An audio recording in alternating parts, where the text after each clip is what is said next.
Leicester won the Premier League in one of the most magical stories ever in 2016. But sadly, last year in 2022-23, they were relegated down to the Championship. But as soon as they go down, they have come straight back up as champions with a very, very strong squad. So today, we are looking to try and repeat that 2016 magical run and make Leicester Premier League champions. The question is, how long is it going to take? Can we actually do it? And how many players can we keep from this very good current Leicester side to be Premier League champions? As you can see, we're on the 2nd of July 2024 and Leicester in the Premier League. We have simmed the Championship season already and made them a Premier League side. I have already actually done the transfers, but first of all, I want to show you the tactic we are looking to use to start things off. We are looking to keep a lot of players from this very good Championship side. So Hermanson stays in goal with James Justin as our starting right back, Luke Thomas as our starting left back, and Connor Cody is going to get back to being a Premier League centre back. Wilfred Ndidi I'm looking to keep as our Premier League CDM with Dewsbury Hall and Casey McAteer in midfield, with Stefan Mavadivi staying in that left wing spot. But who we bring in to them big three positions: centre back, right wing and striker.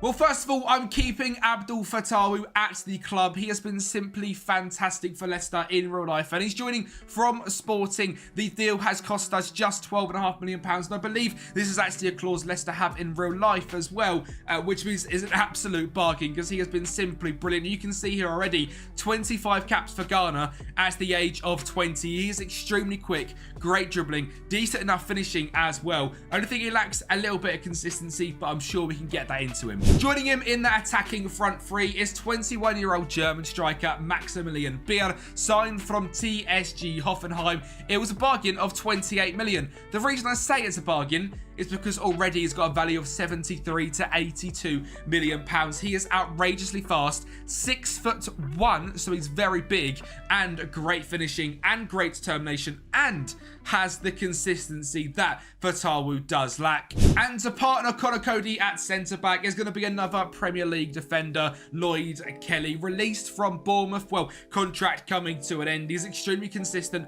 loves big matches, 6'3", and left-footed, which is exactly what I wanted in my left centre-back, and was a bargain as a free transfer, only on £35,000 a week. And they are the only signings I made to go into this Leicester side. So the squad is looking extremely strong. There was a few outgoings, including Patson Daka off to Al Ittihad for £20 million, where he is now earning £350,000 a week. Danny Wars left to West Brom for £6.5 million, and Daniel Iverson went with him as a goalkeeping pair for 2.8. And finally, Armani Richards, a fairly decent youngster, has left to Southampton for 1.7 million. He's got 3-star potential. I don't quite know why they paid that much for him. But overall, throughout this rebuild, we are looking to keep a very strong Leicester core. So I do not want to be ripping up this team and building a whole different team in the league. I want to do it sort of how they've done it in real life. And I'm aware doing it in 2 seasons is going to be extremely difficult. So I'm giving myself 5 seasons per se to try and win the league with Leicester. It might take 6, 7. It might take 3 or 4. It really depends on the signs we can bring in and how players develop that we do bring in. Someone like Casey McAteer at 22 years of age, can he become an absolute superstar? Is Fatawu going to stay around or become too good and leave us as soon as he gets a bigger contract offer elsewhere? Players like Wout Faes, Yannick Vestergaard, Harry Suter, Victor Christensen is back from his loan and is staying, Hamza Chowdhury, Boubacar Samari, Harry Winks, Will Alves, Wanya Markau and Jamie Vardy are all staying at the club as well. Someone like Tom Cannon, I do want to attempt to develop, but I've loaned him out for this season, same as Tawanda Machinier. And there is also some great wonder kids like Sammy Braybook, Ben Nelson,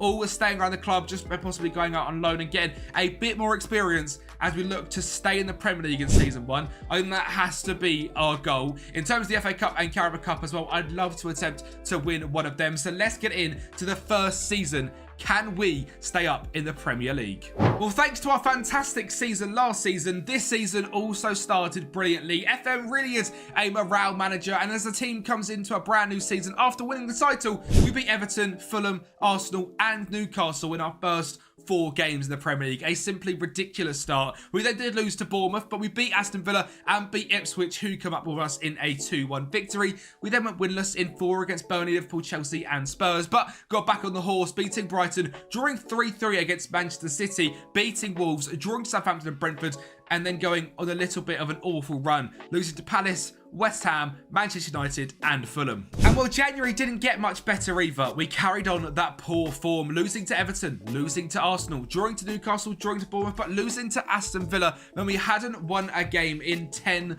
plus games. We managed to finally turn that around with a 2-1 victory over Ipswich, a 2-0 victory over Burnley and a 0-0 draw away from home at Anfield against Liverpool. We then lost 3-0 to Chelsea, lost 1-0 to Spurs, beat Brighton, and then after drawing 3-0 against Manchester City earlier on in the season, they decided they wanted to beat us heavy. So a 7-1 defeat. We bounced back with a 4-2 victory over Wolves, and then the last 4 games did not win a single one. Losing to Southampton, drawing to Brentford, drawing to Crystal Palace, drawing to West Ham on the final day of the season, drawing to Manchester United. But you know what? As a first Premier League season back in the top flight, 47 points and 12th place is certainly good enough for me. Remember, in their first season back last time, they just about avoided relegation and went on to win the league. So based on this, we should probably just get straight put in the Champions League and win that in the next season, because that seems what Leicester do in the second season. But simply brilliant. 12 wins, 11 draws and 15 losses. I'm actually very impressed, given we kept a lot of younger players around, made only 3 signings, a new striker with Patson Daka leaving, a brand new right winger, when I say that, keeping the right winger that was here last season in the Championship, just making it permanent, and a free agent centre-back, and we've come 12th. I think that shows how good Leicester's team is for the Championship.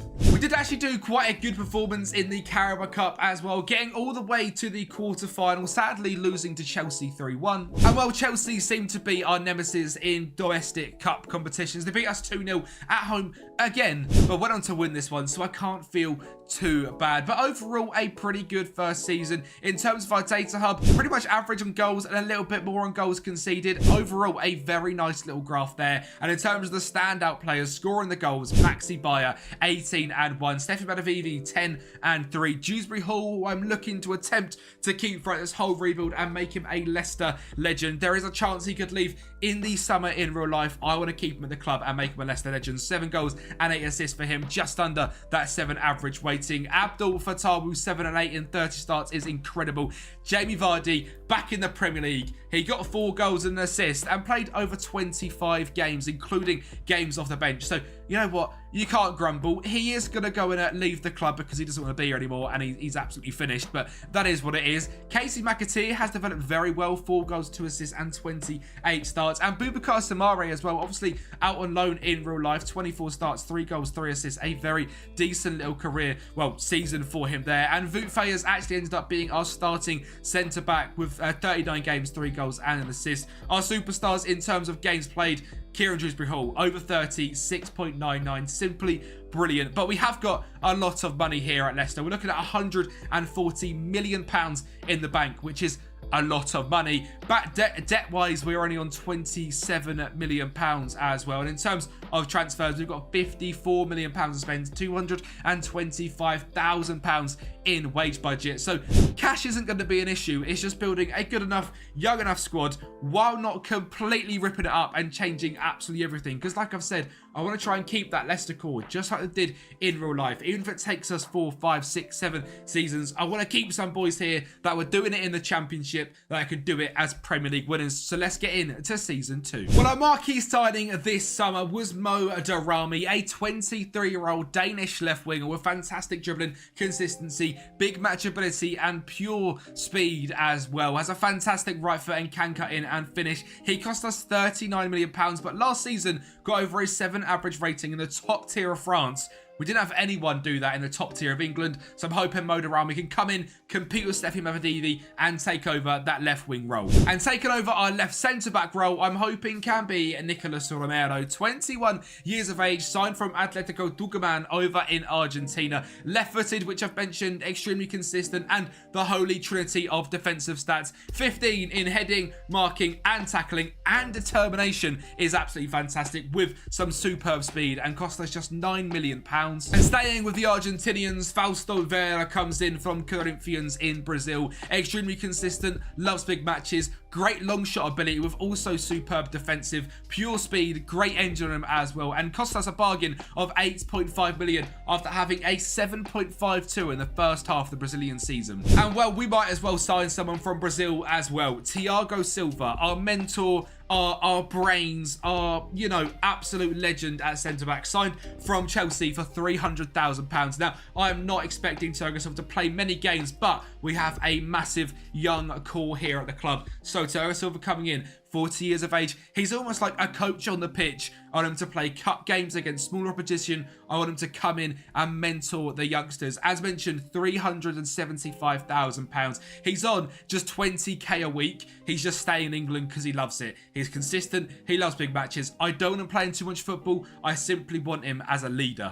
More experience coming in Kyle Walker-Peters. This guy is actually now 28 years of age, which is absolutely crazy to me. Over 130 appearances for Southampton, but comes in here at Leicester, can play left back and right back, extremely consistent, and is either-footed as well. So a great utility option, and is probably going to start in one of the full-back roles, most likely on the left-hand side, because we have signed another backup right back for James Justin. It's Hussev Gazbiagovic, a Bosnian right back signed from Sturm Graz over in Austria. Great determination, great speed, either-footed again, which I like the versatility, and can whip a ball in. But finally is an absolute demon signing in Desire Dewey, signed from Rennes. He is 20 years of age. He is one of the best wonder kids on Football Manager, has great flair, first touch, ability on the ball is simply incredible. Again, pretty good with both feet. Cost us 48.5 million, but I think he can come in and be a starter in the Premier League. Last season, a backup for Rennes, or playing for the second team. This season, Premier League football. I think you chuck someone like Desire Dewey into the team, he is an absolute standout. And we're on to the sales, because we had to make some to afford all them players. Wilfred Ndidi has left to join Al Ali for £30 million, 550k a week, by the way, over there. Connor Cody heads off to Torino for 2.8, as does Harry Suter. It seems that our players leave in pairs. Just £1 million for Harry. Ricardo Pereira leaves us and heads to Wolves for £6 million. And sadly, Luke Thomas just hasn't progressed well enough, so joins Leeds for £5 million. And it means that our overall squad is looking like so, with Hermansen in goal, James Justin and Christensen as our two wing backs, with Romero and Wout Faes as the two centre backs, Fausto Vera in DM, Dewsbury Hall and Harry Winks in central midfield, with Fatawu, Modarami and Maximilian Beer up front. We've got Stoljazic as our backup goalkeeper, Gazi Begovic, Thiago Silva, Lloyd Kelly and Walker-Peters as the backup defenders, Hamza Chowdhury, Desire Dewey, Casey McAteer, with Will Alves, Stefan Madavidi and Tom Cannon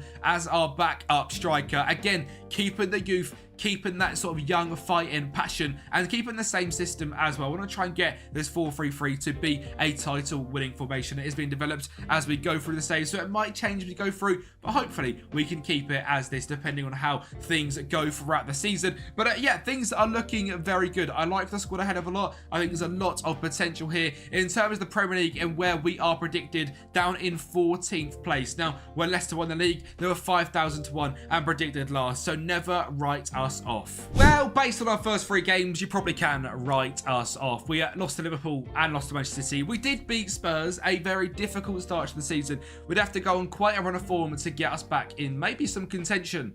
And that's exactly what we did. We beat Leeds, Villa, Palace, Brighton, Everton and Nottingham Forest. And that victory against Everton was a 7-1 demolition. We lost to Arsenal, showing that playing against the bigger teams is tough. So, of course, we beat Manchester United. And as a Manchester United fan, I can say one of the smaller teams. We beat Norwich, we drew to Fulham, and then had a pretty stinky December, losing to Brentford, drawing to Bournemouth and Newcastle and West Ham, but losing to Wolves and Chelsea. And from that pretty decent start to the season, we were sitting just outside the European places, and we just needed to keep on that decent run of form. So we beat Spurs and Liverpool, lost to Manchester City, drew to Leeds and lost to Aston Villa before a pretty decent February, beating the teams we had to beat. Crystal Palace, Forest were beaten, drawing against Brighton, sadly losing to Everton. In March, we beat Arsenal and lost to Manchester United. Maybe they finally got the better of us. We had to have a good run-in to secure Europe, so we beat Norwich, we beat Brentford, we beat Newcastle and we beat Chelsea, while drawing to Fulham, Bournemouth and Wolves, and only losing in 1 against West Ham. In our final 7 games of the season meant that Leicester in Season 2 are not Premier League champions like it was in real life, but have secured European football. It is the Europa League, the big one, the beautiful orange one. The Europa League is coming to Leicester. 18 wins, 9 draws and 11 losses, and a 9 goal difference. 63 points, nearly 20 points better off than last season. A simply fantastic season compared to last. Obviously, a lot more signings, but a few big outgoings as well. And I think we've still got a very strong Leicester core. So I'm very happy with how that season actually ended up going. In terms of the cup competitions, well, it was the quarter-final against Manchester United and the fourth round against Manchester United. Just like it was last season, knocked out by a big club twice in both competitions. I think that's just the way it's going to go from now on, isn't it? In terms of our goal scorers this season, Casey McAteer was incredible. Just 15 starts, 13 goals and 4 assists. With Maxi Beer, 20 goals and 5 assists. Abdul Fattahu, 11 and 3. Looking like an absolute bargain for 12.5 million. With Desire Dewey, 10 goals and 5 assists. Nicholas Romero from centre-back, 6 and 1. But Victor Christensen was our standout performer with a 7.24, 4 goals and 10 assists. It was actually his other wing-back partner, Carl Walker-Peters, who even outperformed him with 2 goals and 15 assists and a 7.29 average rating. We have switched the formation into a 4-2-3-1 because this season I think we're going to be going for it. We're going to be attempting to win the Europa League and securing Champions League football, and I think winning the Premier League in season 4 is a realistic goal. So looking for a brand new centre-back, a brand new DM to sit next to Dewsbury Hall, and a new right winger to take this team to the next level. And with the board have given us £64,350,000 in wage budget to do so. So we kicked it off by signing 2 German superstars. Number 1, Brajan Gruda, signed from Mainz. Incredible player. I have never really seen him develop this well on a save. He's consistent. He likes big matches. 17 dribbling, 16 technique, 16 flair, and 16 agility. A right wing superstar. And at Mainz last season, 10 goals, 3 assists, and a 7.33. Yes, in the second tier of Germany, but taking that to the top tier of England and now into the Europa League, I think Brajan can turn into an absolute superstar. As can Tom Kraus, signed from VfB Stuttgart. So well-rounded and a superstar DM to come in and sit next to Dewsbury Hall. More of the aggressor, the better tackler, aggressive, determined character. Signed for 28.5 million. He has jumped around a whole bunch of German clubs, but last season they made his name at Stuttgart in the top tier of Germany, grabbing a 6.99. We paid 28.5 million, and I think it's a good piece of business. Diego Calai comes in to be our backup goalkeeper to Masterson. He is 21, Brazilian, and looks very decent. Sean Melberg comes in as our backup left-footed centre-back. He looks about 8 in that picture. Well, he's 19 with 5-star potential and absolutely fantastic. As is Big Shaq. Van Persie comes in to Leicester. He is going to be having a season down in the under-21s, just progressing his game to the next level. He is either-footed, consistent, and finishes like his dad. Robin Van Persie's son is here at Leicester. As is Tyreek Mitchell. I believe Crystal Palace were relegated last season, so for £16 million as a release clause, we have got Tyreek Mitchell, and it seems like an absolute bargain. And he's going to come in as a backup/rotation option with Victor Christensen, 2 superb fullbacks. Lenny Euro also joins the club, and the wonder kid French contingency here at Leicester carries on. 20 years of age, one of the hotly tipped best centre-backs in the world at the under-18 age. Great heading, marking, tackling, determination, and consistency. This guy could go to the top, as could Shemil Kilikashoy. We have signed some unbelievable wonder kids, but this guy always turns into a superstar. Now, he has got Maximilian Beer in front of him, so it's going to take a lot for him to take that starting berth. If there's anyone that can do it and rotate well, I think Shemil Kilikashoy could be that guy. And to finish off our summer of spending, there is 3 free agent signings. Number 1 being Jurgen Eckelenkamp, signed from Antwerp. Number 2, Eduard Spirtsan, the Armenian central attack midfielder, signed from Krasnodar. And finally, Koki Mashida coming in from Union SG, a Japanese centre-back with extreme consistency and the ability to play in big matches. But there was a whole host of signings, so expect some sales. Number 1, Wout Faes left for 28.5 million to Al Ali, and he was joined there by Hamza Chowdhury, who for some reason is only on £35,000 a week, unlike Wout Faes' 350. Steffi Mavadivi has reached his peak, so he's dropped down to sign for Ipswich back in the Championship for £17 million. And Lloyd Kelly was a fantastic free agent signing, but now goes and joins Burnley, another £17 million in the bank. Harry Winks has left the club and joined Everton for 28 million. And sadly, Tom Cannon, well, he never really progressed into a good enough striker to compete with Maximilian Beer, so he's joined Norwich for 11 million alongside James Justin. Now, I really wanted this guy to be our starting right back forever, but sadly never quite developed into a good enough player, so has left for £5 million. So the team has had a big old switch, a change in formation, and a lot of players leaving the club, but there are still 3 Leicester players that are in the Championship that are still here. So Hermansen in goal, Walker Peters at right back, Glenn Romero and Christensen as the back forward, Dewsbury Hall and Kraus in DM, Gruder, Desiree, Modarami and Beer up front, but the backups is also looking incredibly strong. Diego Calai, Gazibegovic, Machida, Melberg, Tarek Mitchell, Fausto Vera, Egelenkamp, Fatawu, Spiritistan, Casey McAteer and Shimon Gilgashoy make up a very strong Leicester side. Now this year we're in the Europa League, the FA Cup, the Carabao Cup and the Premier League predict us to come in 10th place. So we've had a big rise, also while taking into account the amount of games we have got to play. I think this is going to be a difficult year, but can we go back-to-back European places? We start the season off with a fantastic 5-0 victory over Newcastle, and then going on a topsy-turvy run of form. Losing to Forest, beating Leeds, losing to United, beating Ipswich, losing to Chelsea, drawing to Spurs and Luton, and then losing to West Ham. We then beat Everton, drawing to Villa, beat Brentford and beat Bournemouth, and the start of December beat Liverpool for losing to Manchester City, and then having a great finish to the month, beating Norwich, Fulham, Ipswich, Arsenal and drawing to Burnley. And if we could keep up that form, I think a top 4 place is along the way. But sadly, this is Leicester and we are going to bottle it. We lose to Forest, we get absolutely pumped by Newcastle 6-0 after our 5-0 win at the start of the season. We then draw to Leeds United and a 4-4 draw to Chelsea wraps up a very difficult January. We beat Spurs 5-0, beat West Ham, drew to Villa, beat Everton before losing to Brentford and beating Fulham. And the carry on for the rest of the season was fairly up and down. We beat Luton, drew to Liverpool, lost to Manchester City, drew against Norwich, beat Fulham, lost to Arsenal and beat Burnley. But was there a reason for our up and down form for the second half of the season? Well, it wasn't going to be the Carabao Cup because we lost 3-0 to Spurs in the quarter-final, the eventual winners of the competition. And well, it also wasn't going to be the FA Cup because we lost to Chelsea, the eventual winners of the competition. Could we have had a great run in the Europa League? Well, in the league phase, we beat Slavia Zvezda, KRC Genk, Djurgårdens, Hapo, Berin, Serviet, Slavia Prague, but lost to Real San Sebastian and drew to Ajax. But don't worry, it was good enough for a top 8 finish, in fact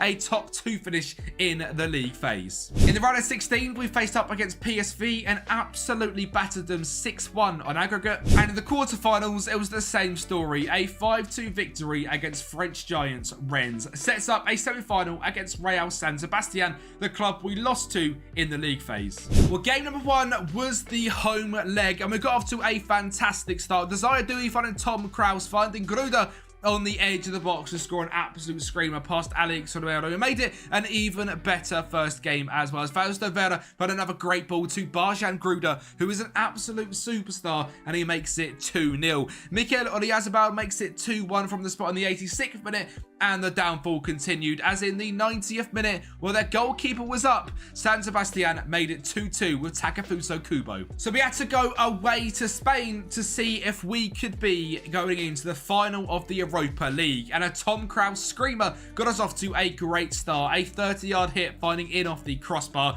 Modarami then went on a great run. It falls to Victor Christensen and he puts it home to make it 2-0. Were we going to have another catastrophic downfall? Well, yes we were. Berentexiya found Zubamendi to found Carlos Fides just a minute after our goal to make it 2-1, and 5 minutes later Brais Mendes finds Carlos Fides again.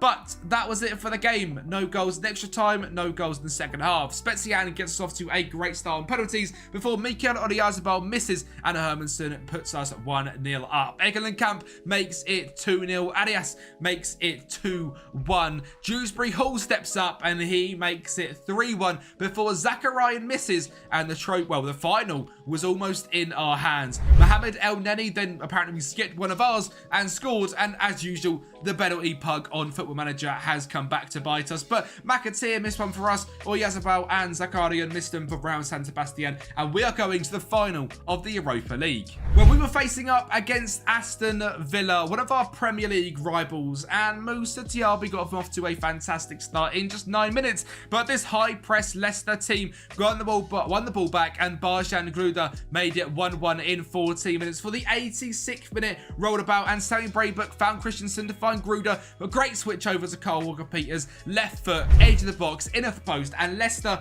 are Europa League champions. We have beat Aston Villa. It is a great season. So we are going to be the Champions League next season, but would we have got there anyway?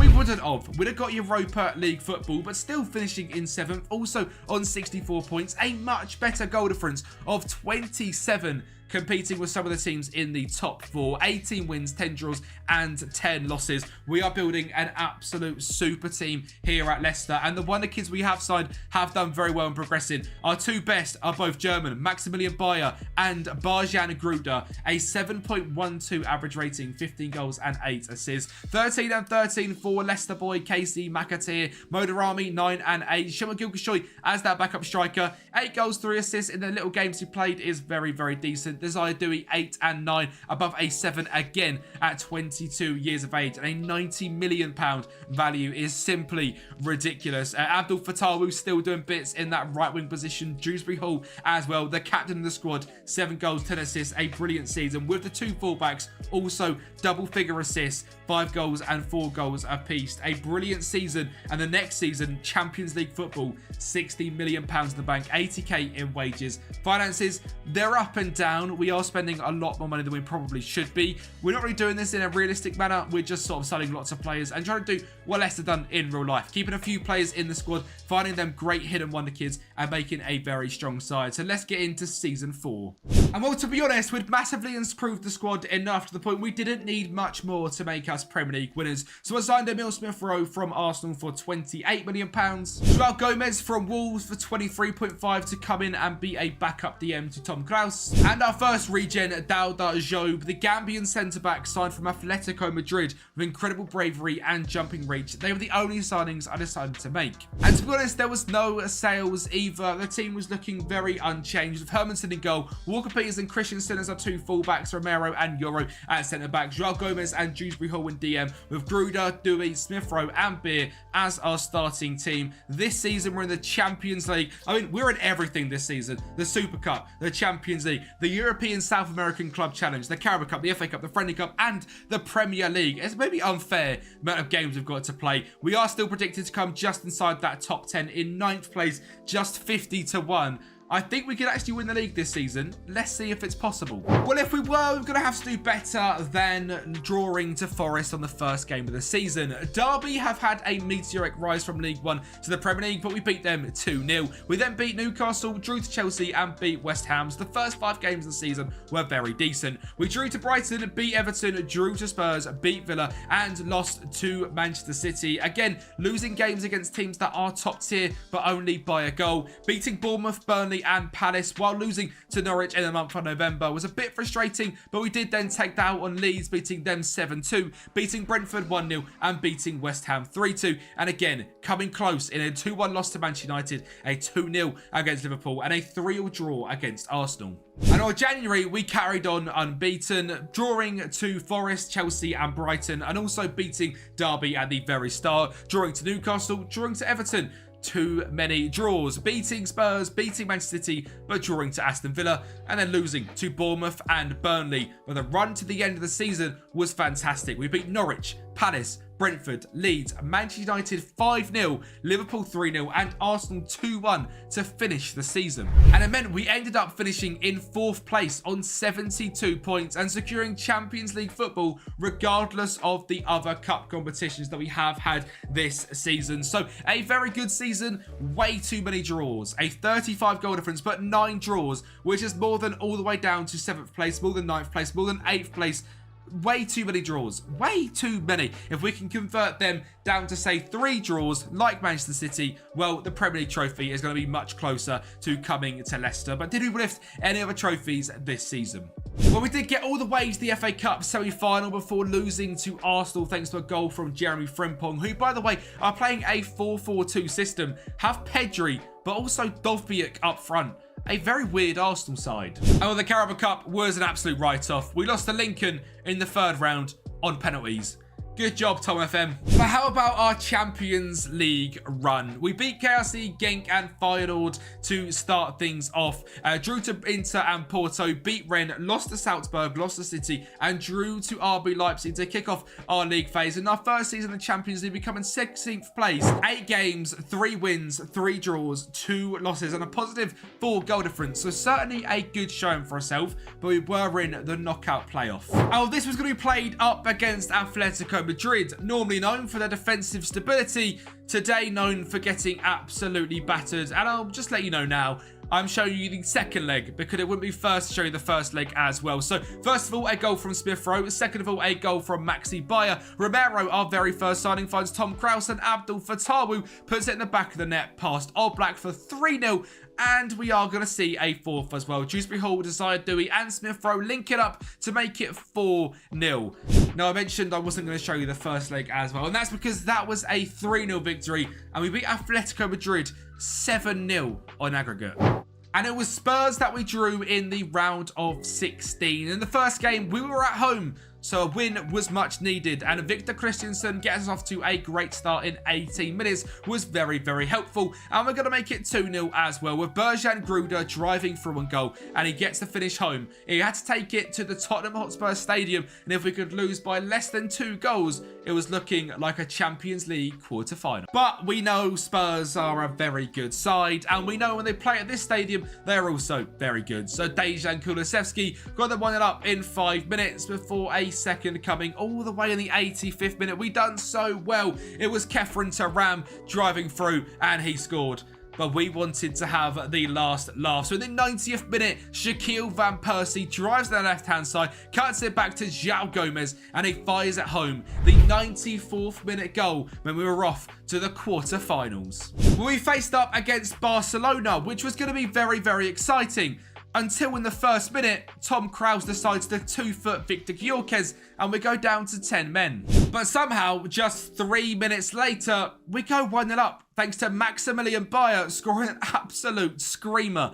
Barcelona did come back at us though in the 47th minute. Ansu Fati found Alejandro Balde to find Gavi, who put one into the top corner. We had to take things to the new camp though to see if we could go through to the semi-finals of the Champions League. And Desire Dewey got us off to a great start of a goal early on, putting us 1 goal ahead. Louis Yamal finds Koundé to find Gavi to find Koundé, a great move. And Victor Gyökeres, the new Barcelona striker, makes it 1-1. And on the stroke of half-time, Ronaldo Araujo makes it 2-1. But just after half-time, Dewsbury Hall whips it in. Desire Dewey picks it up. He finds Dewsbury Hall again. And the Leicester man finds Smith Rowe to make it 2-2. We take it all the way to extra time before Ribbo, who is the most ridiculous regen I've ever seen, finds Noah Darvic to make it 3-2. And Barcelona have knocked us out 4-3 on aggregate. A very good run in our first season in the Champions League. I think it's fair to say that's a pretty decent season. We managed to secure top 4 football, Champions League for next season, semi-finals of the FA Cup, third rounded in the Carabao Cup, but a very good season overall. And I think it was down to a fantastic signing in Emile Smith Rowe. £24 million, 21 goals, 11 assists in 44 games. Berjan Gruder as well, 15 and 6, 8 and 15 from Desire Dewey, 8 and 11 from Abdel Fattah, who's still doing bits up in that front line, playing most games at right wing and as being an absolute superstar. Max Bayer, 25 and 5, and the 2 fullbacks again doing bits. Christensen, 13 assists. I actually can't see the other one because it's Dewsbury Hall with 11 assists that I thought was a fullback, but isn't. He's the captain and he is the leader and he is the legend. Next season, we have to go for it. The Premier League trophy, maybe the Champions League, maybe the FA Cup as well. We have got another £68 million to spend, so can we do it? Well, we started the summer off by losing our best player. Berjan Gruder has been a fantastic signing for Mainz, but he's left us to Newcastle for 63, rising to £86 million just if he plays 20 games. An absolutely ridiculous sale given we only signed him for 33.5, and someone that I actually implored you guys to go and look at on your save because he is simply brilliant. Fausto Vera has also left us to Al Hilal for £45.5 million. He's now on 550k a week. That Saudi money is just a joke. So So we had to make some big signings. So welcome in Rooney Bargi to attempt to replace that right wing position and rotate with Abdul Fatawu. Fantastic. I mean, why am I even talking about him? It's Rooney Bargi. You know who he is. He's one of the best players on the game. Salvatore Esposito is maybe someone a little bit less known. A central defensive midfielder for Spezia, and he is simply a brilliant. Great consistency. We actually signed him from Hellas Verona for £10.5 million. Pedro Malheiro comes in from Inter Milan. He starts his career off at Boa Vista in Portugal. He's progressed into a superstar attacking right back. And finally, a superstar regen signed from Čačak over in Serbia. 17 finishing, 16 acceleration, 17 agility, and 15 composure at 19 years of age. This guy might go on to be the best striker of all time. And what I'm making the decision is coming in to be our starting striker as well. And Maxi Beer is dropping to the bench. Hermanson in goal. Malheiro, Yoro, Romero, and Christensen with João Gomez and Dewsbury Hall. Abdul Fatawu, Desire Dewey, Emil Smith-Rowe, and Petrovic leads the line with Diego Caloi, Gazbiovic, Maxwell Pugh, who is a youngster that has developed through the academy that looks simply fantastic. Jean Melberg is still here. Tyrick Mitchell, Esposito, Tom Kraus, Willy Bargi, Casey McAteer, Modarami, Maxi Beer. We've still got Job, the Gambian centre-back. Gilmore is another wonder kid that's come through the academy with fantastic defensive attributes. Onyeka, another one on the right wing. And of course, Shaquille Van Persie is also here. Some fantastic wonder kids. We really have developed a fantastic squad and full of amazing youngsters as well. Season preview wise, still 9th. Can we upset the odds? Well, the season started with some fantastic form, beating Manchester United, Burnley and Aston Villa before losing to Brighton and drawing to Bournemouth, but beating Liverpool and Chelsea before losing to Spurs, beating Manchester City and losing to Wolves. We then went on a fantastic run of 9 games unbeaten, beating teams like Sunderland, West Ham, Leeds and Crystal Palace, beating Brentford, Bournemouth and Fulham in December while drawing to Newcastle and Everton. We then lost 4-2 to Arsenal but finished December with a 2-0 victory against Burnley. Just 4 losses in the start of the season, but 3 in January, losing to United, Brighton and Liverpool and beating Aston Villa. Had that killed our title dreams? We beat Chelsea, Spurs and lost to Manchester City before beating Wolves 5-0, Sunderland, West Ham and Leeds, drawing to Crystal Palace, losing to Brentford, but finishing the season beating Newcastle 3-2, Everton 3-1, drawing to Fulham 2-2 and Arsenal a 4-0 victory on the final day of the season. But before I show you the Premier League table, we have to go through the domestics. So in the Carabao Cup quarter-final, sadly we lost on penalties to Manchester United. Goals from Jadon Sancho, Mason Mount and Matt O'Reilly. What a random trio. Whereas in the FA Cup, we had our first taste of Cup final. Maxi Bayer doesn't quite win the header at the front stick, but it does drop to Abdul Fatawu, who fires it into the top corner. Tom Kraus then finds Smith-Rowe to find Victor Christensen, and he makes it 2-0. 2 Leicester players so far, scoring 2 goals in an FA Cup final. And Petrovic, that unbelievable wonder kids, just, gets on a defensive mistake. We make it 3-0 and we are champions of the FA Cup. Could we do the same in the Champions League? We drew to Chelsea, beat Hajduk, beat Bologna, drew to Real Madrid, beat Feyenoord, beat Malmo, drew to Benfica and beat Barcelona, meaning an unbeaten league phase, finishing in 5th place and qualifying straight in to the round of 16. We faced up against Manchester City, the team we just beat 3-0 in the FA Cup final, and Abdul Fatawu got us off to a great start in just 8 minutes. But sadly, that was it for this one.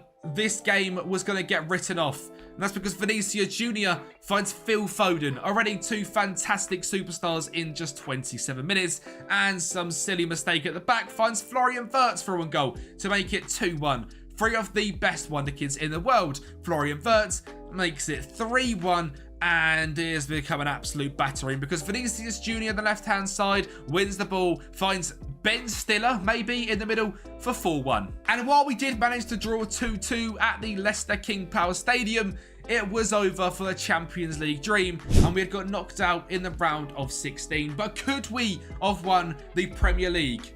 Guess what? Yes, we can. Just 77 points, not the greatest points tally, but a Premier League trophy. Who cares about the points tally? 24 wins, 5 draws, so we cut that down massively, and just 9 losses, a 36 goal difference, and we beat Manchester City by 6 points. If we check yourself out at this top goal scorers lot, Maxi Bayer, one of our first signings with 25 goals, Smith Rowe with 17 and a 7.34, Pedro Miliano with 11 assists, and Smith Rowe with 6 player of the matches. We were absolutely fantastic this season, and as you check out the team overview, we scored the most goals with 78. We were the joint 5th most on conceded with 42, which is very good. Sadly, no possession, but who cares when you get the most points per game. And if we check out the first team, we done it all. We're having a few Leicester lads from the Championship. Hermanson is the goalkeeper right now. Christensen is out on loan, but is a Leicester player, so that sort of counts. Dewsbury Hall in DM played 41 matches and was simply fantastic. And Abdul Fattawu, the current loanee, with just a £12 million potential signing,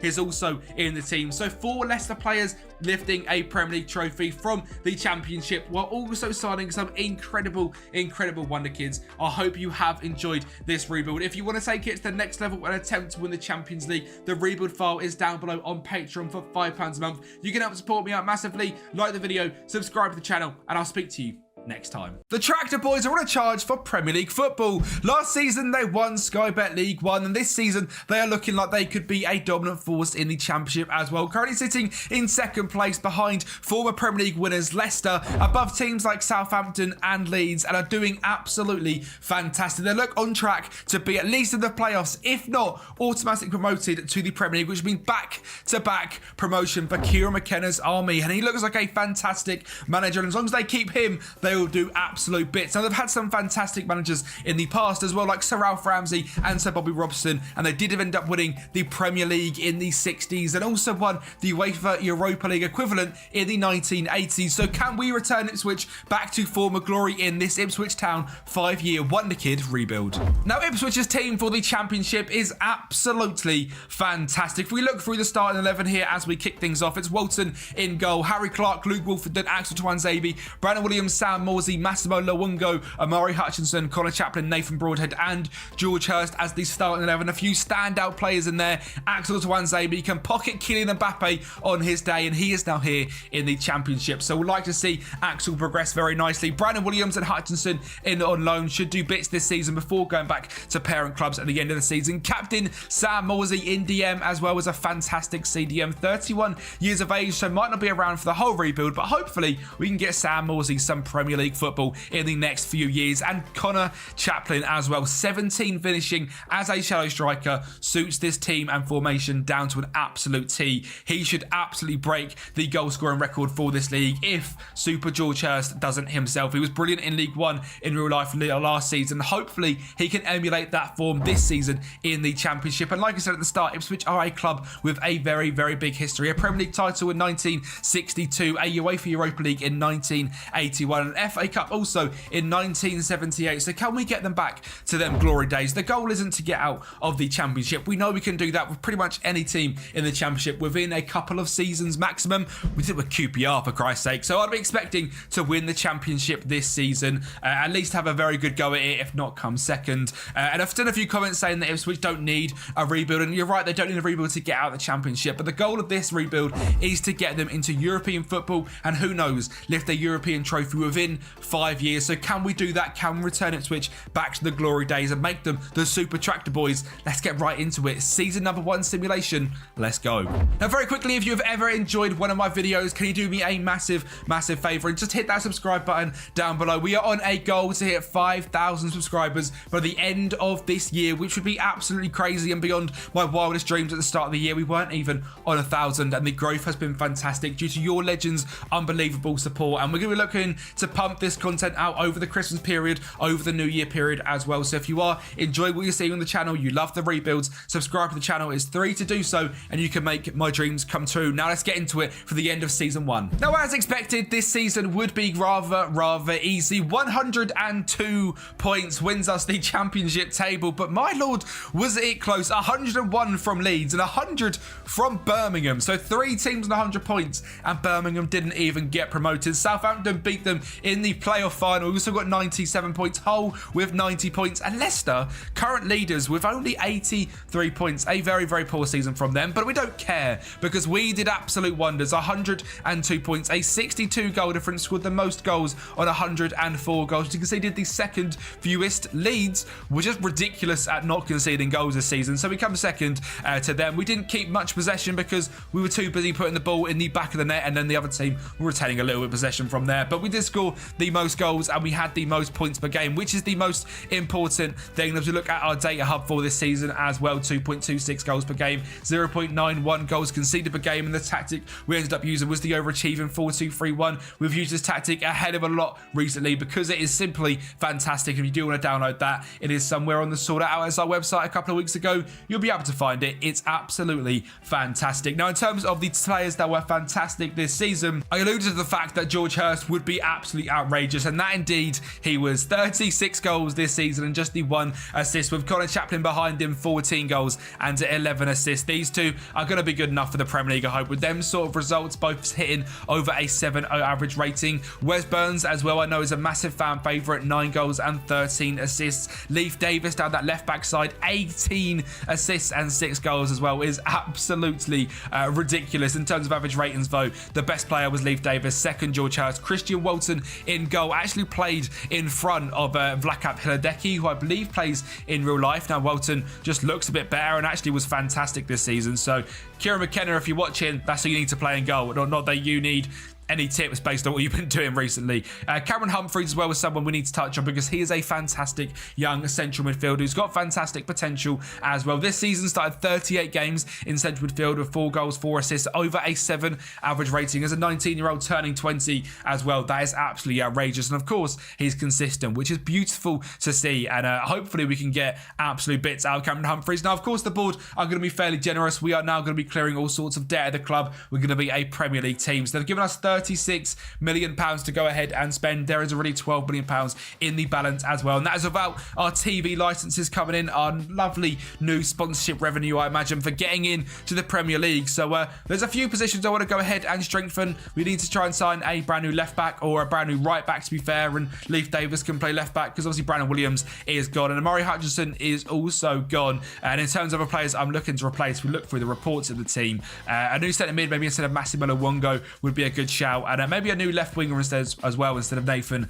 Broadhead. But we've got the money to go ahead and do it. We're signing players under the age of 23 as per usual in these rebuilds. I haven't set up the recruitment focuses yet, but we do the special recruitment focuses that you would have seen over the channel in the last few weeks. And again, we'll go through that when we get there. So let's see who we can sign for season 2 and our first season back in the Premier League in over 20 years. And just to show you, these are the wonderful scouting methods we have been using. You basically put 15 to 23 years of age, set to any position from any tactic. If you don't know how to do that, your normal tactic will be here that you'll be using. You click any on that bit, any position. It comes up with every single position. Potential ongoing, I set for Europe and South America, 1.5 stars of current ability, 3.5 stars potential ability, 15 to 23, and let them go and do their thing. And then for nations such as like Africa, Asia, Oceania, I make the requirements a little bit less just to see if we can get some more variety in. But again, it works very, very well indeed. And this is the sort of thing you're going to be doing to try and find the best wonder kids from around the world. And the other thing I would say as well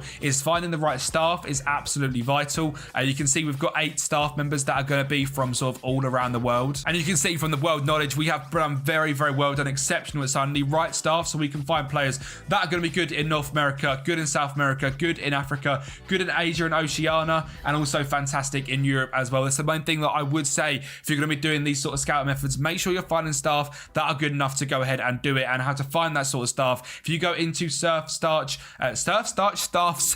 staff role scout, and then in terms of judging potential ability, you want to sort of get this up and up and up as you go forward. But you want to set this world knowledge, which can be found in add condition, scouting, world knowledge, to a nation that you're looking for, at least average. I put here at Denmark to try and find a scout that's probably going to be good all over Europe. If you're looking for Africa, I would recommend looking at either Nigeria or Ghana. The Nigerian leagues look absolutely fantastic this year for regions. Asia, look to to Japan. In the Oceania category, I always look to Asia and then Australia because I never find anyone in the Oceania category. North America, look for USA, and South America, look for Brazil, and try and find someone that has good scouting knowledge across the board, and that is how you're going to find some fantastic Wonder Kids. There will be a Scout and Wonder Kid regens video coming out very, very soon for you guys as well. So if you are going to, want to try and find some regens, I will be showing you how to go ahead and do that. But it's time to get into our signings. It's Brandon Williams, everybody. He's back on a free contract from Manchester United as they didn't renew his contract. So I thought, you know what? This guy can play left back. He can play right back. He's very, very good with both feet. In fact, better with his right foot, which means Leif Davis can be our starting left back. And he's absolutely brilliant. So welcome in Brandon Williams on a free contract. Absolute legend. Can hopefully progress very well with Super Axel to Wednesday. But you've signed someone who's been killing it in the Championship recently as well as Jack Clark. Now, this guy's at Sunderland in real life and has been absolutely doing bits. He's got 16 dribbling, 16 flair, great pace, great determination as well, and signed for £13.75 million. After last season, he scored 14 goals and got 5 assists in the Championship. I thought it was an absolute no-brainer to get Jack Clark in. Like I said, in real life for Sunderland, looks like one of the best players in the Championship, and for this sort of price, you're not going to find someone who's English, got this sort of ability. So welcome in Super Jackie Clark. A backup striker to George Hurst is Armindo Sieb as well. This guy is playing at Greuther Fürth in Germany and is an absolute bargain at £3.2 million. His stats look absolutely outrageous. Some fantastic pace, great dribbling, finishing and first touch and determination. Ambitious personality, which I personally like a lot. Can play in behind the striker very well, and as the number 9 has great potential, and hopefully Armindo Sieb can be a fantastic young backup for us. Ousmane Diakate is someone we found from TSV Hartberg in Austria for £4.5 million. When you look at this guy's stats, for £4.5 million, you don't seem to find many better. He's consistent, a little bit injury prone, a little bit doesn't like big matches, but hopefully for us can stay fit and be an absolute superstar. He is so well rounded in pretty much every single stat you need to midfielder. Mentally, pretty much all above a 10 other than leadership and aggression, which is fine. In terms of technical ability, great first touch, dribbling, passing, technique, and physically can run and is fairly quick. So Ousmane Diakate, £4.5 million, an absolute bargain. Nathan Ferguson has come into the club as a backup centre-back on a free contract, released from Crystal Palace. To be honest, not quite good enough for the Premier League, but as a fourth choice centre-back, I thought, why on earth not? Another one who's incredibly injury prone, but hopefully playing 15, 20 games this season. If that, he should be absolutely fine as a backup centre-back. And the last signing we've gone ahead and made is a backup left-back to Leif Davis as Thomas Galvez, signed from Manchester City. This guy is a wonder kid from there. £1 million is all we spent on him. He's a Finland under-19 international. Great pace, great ability, great natural finish, great balance, great decision-making. Not very good determination, but hopefully we can grow that with the in-squad dynamics. But looks like an absolute bargain for £1 million, and hopefully can develop into being a good enough backup for Leif Davis. Not being funny, he's fantastic and gets in the team straight away. And as you can see, our team we're looking at is Christian Walton stays in goal for season 1 in the Premier League. Brandon Williams, Axel Tuanzebe, Luke Wolfenden and Leif Davis, with 2 DMs of Diakate and Cameron Humphreys. Wes Burns, Connor Chaplin, Caden Jackson, George Hurst. Now, Jack Clark is going to start over Caden Jackson on the left-hand side, so don't worry about that. We've got Klodecki, Harry Clark, Burgess, Ferguson, Galvez, Morsey, Taylor, Caden Jackson, Harness, Broadhead and Armindo Sieb as the backups as well, which I think for a Premier League team is going to be just about good enough for survival. That is our goal. I mean, I imagine if we check the season preview, we're going to be quite low down. We are indeed at 1,000 to 1. Obviously, Leeds and Southampton just relegated, just promoted, so they're going to be up well above us, and us at 1,000 to 1. We'd be putting up a Leicester if we won the league. I don't think that's going to happen, but you never say never. We've learned to never count out a team recently promoted. So season 1 in the Premier League, season 2 in the rebuild. How are we going to do with Ipswich? Can we go ahead and cause an upset? Can we stay safe? That would be the biggest goal of us this season. Well, I tell you what, we caused an absolute right stir. We come 13th place in the Premier League on the magic 40 points, 42, and nice and safe. I mean, a lot of teams on 41, but we hit the magic 42. We were the best team at the recently promoted clubs, better than Leeds,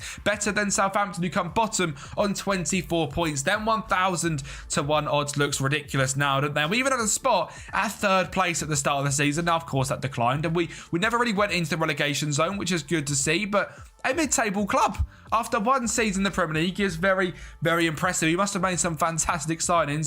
Sadly, the FA Cup and the Carabao Cup didn't quite go to plan, but getting drawn against Arsenal in the third round and then losing to Fulham isn't the end of the world in the Carabao Cup. And to be honest, securing safety was much more important than a deep run in a cup competition. And the players that carried us to our safety as well were, of course, Super George Hurst, 15 goals and 2 assists, and brand new signing Jack Clark with 11 and 3 as well. Leif Davis carrying on the outrageous sort of assisting form as well is great to see. Connor Chaplin, 6 goals and 2 assists as a 20-game starter in that cam role. Was decent, wasn't fantastic, but I mean, he should be good enough. He's got a value of £30 million now, which is a bit outrageous, as has George Hurst. So maybe we just sell them and make £60 million because, I mean, they are not good enough for this level. Jack Clark, however, is progressing very, very well. Looks absolutely brilliant. Great dribbling flair and pace, like we mentioned, and had a very, very good first season in the Premier League as well. So exciting to see how well he done. Cameron Humphreys, 19 starts in the Premier League, did absolute wonders as well. 2 goals and 6 assists, progressing very nicely. And Captain Sam Morsey, 27 starts and 10 off the bench. Great to see Sam Morsey in the Premier League. I'm glad we sort of fulfilled a dream, probably, of Ipswich fans, of getting this guy to captain your side in the Premier League. And I tell you what, to 13th place as well, which is very, very impressive and something I'm very, very happy with, because season 2, it means we've got £45 million to go and spend, 70k in wage budget. We can tweak things just a little bit, but that should be absolutely fine. In terms of finances, like I said, now we're in the Premier League, it's going to start skyrocketing. £76 million in overall balance. That's a 60 million growth based on last season. There's absolutely no debt at the club as well, so as long as we stay sensible with signings, which by signing wonder kids we sort of have to anyway, because we aren't going to sign anyone like Pedri for 100 million because they're not going to come here. So just signing wonder kids that are going to progress very well and for cheap and selling them on for lots of money, we are going to become a very rich club by the end of this 5 seasons. So let's get right into this season's transfers and see if we can get anyone in that is going to absolutely change the game. Seasons for signing number 2. We'll have to wait just 1 second because I want to just say a massive thank you to the legends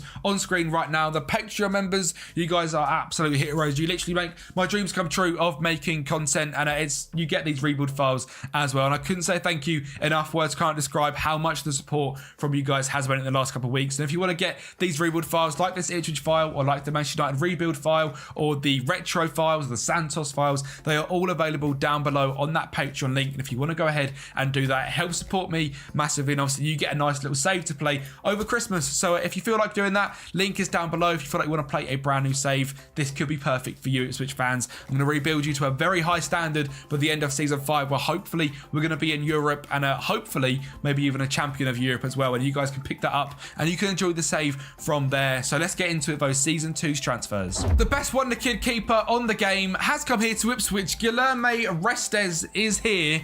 I've just said we're not going to be able to sign any ridiculous wonder kids. This guy is quite simply the best wonder kid goalkeeper on the game, and we signed him for £17 million from Toulouse. He's had some fantastic seasons in Ligue 1 and Ligue 2, where he conceded only 24 goals in 26 games. And obviously, being in Ligue 2, his value has dropped a fair bit. So £17 million is an absolute bargain. He's already got a value of 44. Now he's here with us. I imagine he's going to become a French international very quickly. Great determination, great reflexes. And if you've never used Guilherme Restes, what are you doing? First of all, you might just not signing wonder kids. If you like signing wonder kids and you've never signed this guy, do it. You're going to see the progression on him is absolutely outrageous, and that's the first signing and the only real major signing of this summer. Next one is a striker to compete with George Hurst, is Ignacio Maestro Puig from Athletic Tucumán in Argentina. £3.7 million that we paid for him. He scored double-figure goals in back-to-back seasons in the top flight of Argentina in the last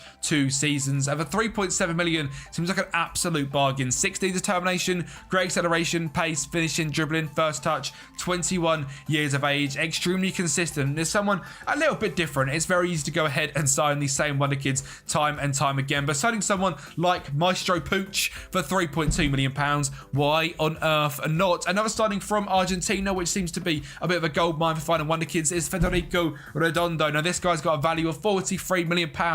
We paid 6 for him just about a month ago. So an absolutely outrageous signing. 17 long shots, 16 passing, great decision making and composure, great first touch, great physical ability, consistent, loves a big match, 22 years of age, and again now comes in as the best central midfielder, if not the best player at the club. For just £6 million, welcome in Federico Redondo as our brand new central midfielder. And the last signing I've made is Samba Diallo. This guy's from Dynamo Kiev in, I believe, Ukraine. He's played 18 games for them, had a very decent first season, not so good last season, but £3.5 million. The Twitch chat told me this guy was a demon, and my God, do I believe it. 17 dribbling, 17 flair, fantastic pace and acceleration, great technique, great passing. He looks absolutely fantastic for that sort of money. He loves a big match as well, so in big games this season, we should see Samba Diallo do absolute bits. We've had to give him an ESC spot as he didn't qualify for a work permit, but not the end of the world. He'll be absolutely fantastic for us, and for that sort of bargain price, we couldn't turn it down. Now, in terms of players leaving the club this season, no one major really has. Ryan Kjaer, Matt Ward, Finley Brook, George Edmondson, Steve Turner, Jack Taylor, Ryan Carr. Amindo Steve's gone out on loan to Bristol City. Last season, again, no one really left us properly, so we've not had too much sort of fuss to worry about. Release players-wise, Cameron Burgess, Ndada, El Muzunzi, Mahadi, Stewart, Gambiang, Duamia, Ayula, Alex Graham, Ben Haddock, Charlie Binns have all left the club. Vadlat Kaladecki, Fedil Dapo, Kayla Jackson have also all left the club, as well as all of these as well. So there is a lot of turnover, a lot of players that aren't going to make it for the youth academy, who just simply aren't quite good enough, are going to end up leaving the club on a free transfer. Our best team right now looks like so. Guillermo Restes, Brandon Williams, Tawan Zabi, Wolfenden, Leaf Davis, Diakate and Humphreys in midfield. I probably wouldn't say it's that. It's probably Diakate and Redondo in midfield, with Jack Clark, Connor Chaplin, Sam Diallo and the Maestro Pooch up front. Season number 3, season 2 in the Premier League. Can we secure safety again and not fall to second season syndrome? Well, some serious foundations have been laid at the club, and back-to-back seasons of safety and never even dipping our toe into the relegation zone is very, very impressive. And we now have a sort of a springboard to go up and now look to go into European football. This season finishing 14th, 11 wins, 7 draws, 20 losses. Again, goal difference isn't great, conceding too many goals, but hitting 40 points in the second season. You know, you've had that sort of massive surge of morale in the first season in the Premier League after you've just dominated the Championship, so you're expected to sometimes stay up. Second season, though, a season of topsy-turvy form, and you never really have that morale coming into it. Can you stay up? And we have done by 7 points, which is very, very impressive. Blackburn have gone straight back down, as have Sheffield United, and I'm not sure who else went down and come back up. Leeds are still here, which is something to say. City are top of the league, are winning it again, and yeah, we're never going to win the league. City are just way too good, and we can't even get anywhere near them. I've never seen that, though. Edison, top of the average ratings list. A goalkeeper doing that is absolutely wild. How many goals did they concede? Just 23. A very, very impressive season. Again, though, for us, sort of going through the goal and assists, we're not absolutely smashing it. It's fairly average. 11 goals, 6 assists from Connor Chaplin's good to see. 8 and 1 for Hurst and 8 and 1 for Pooch, winning 16 goals from our strikers is good. Jack Clark, 7 and 4, also good.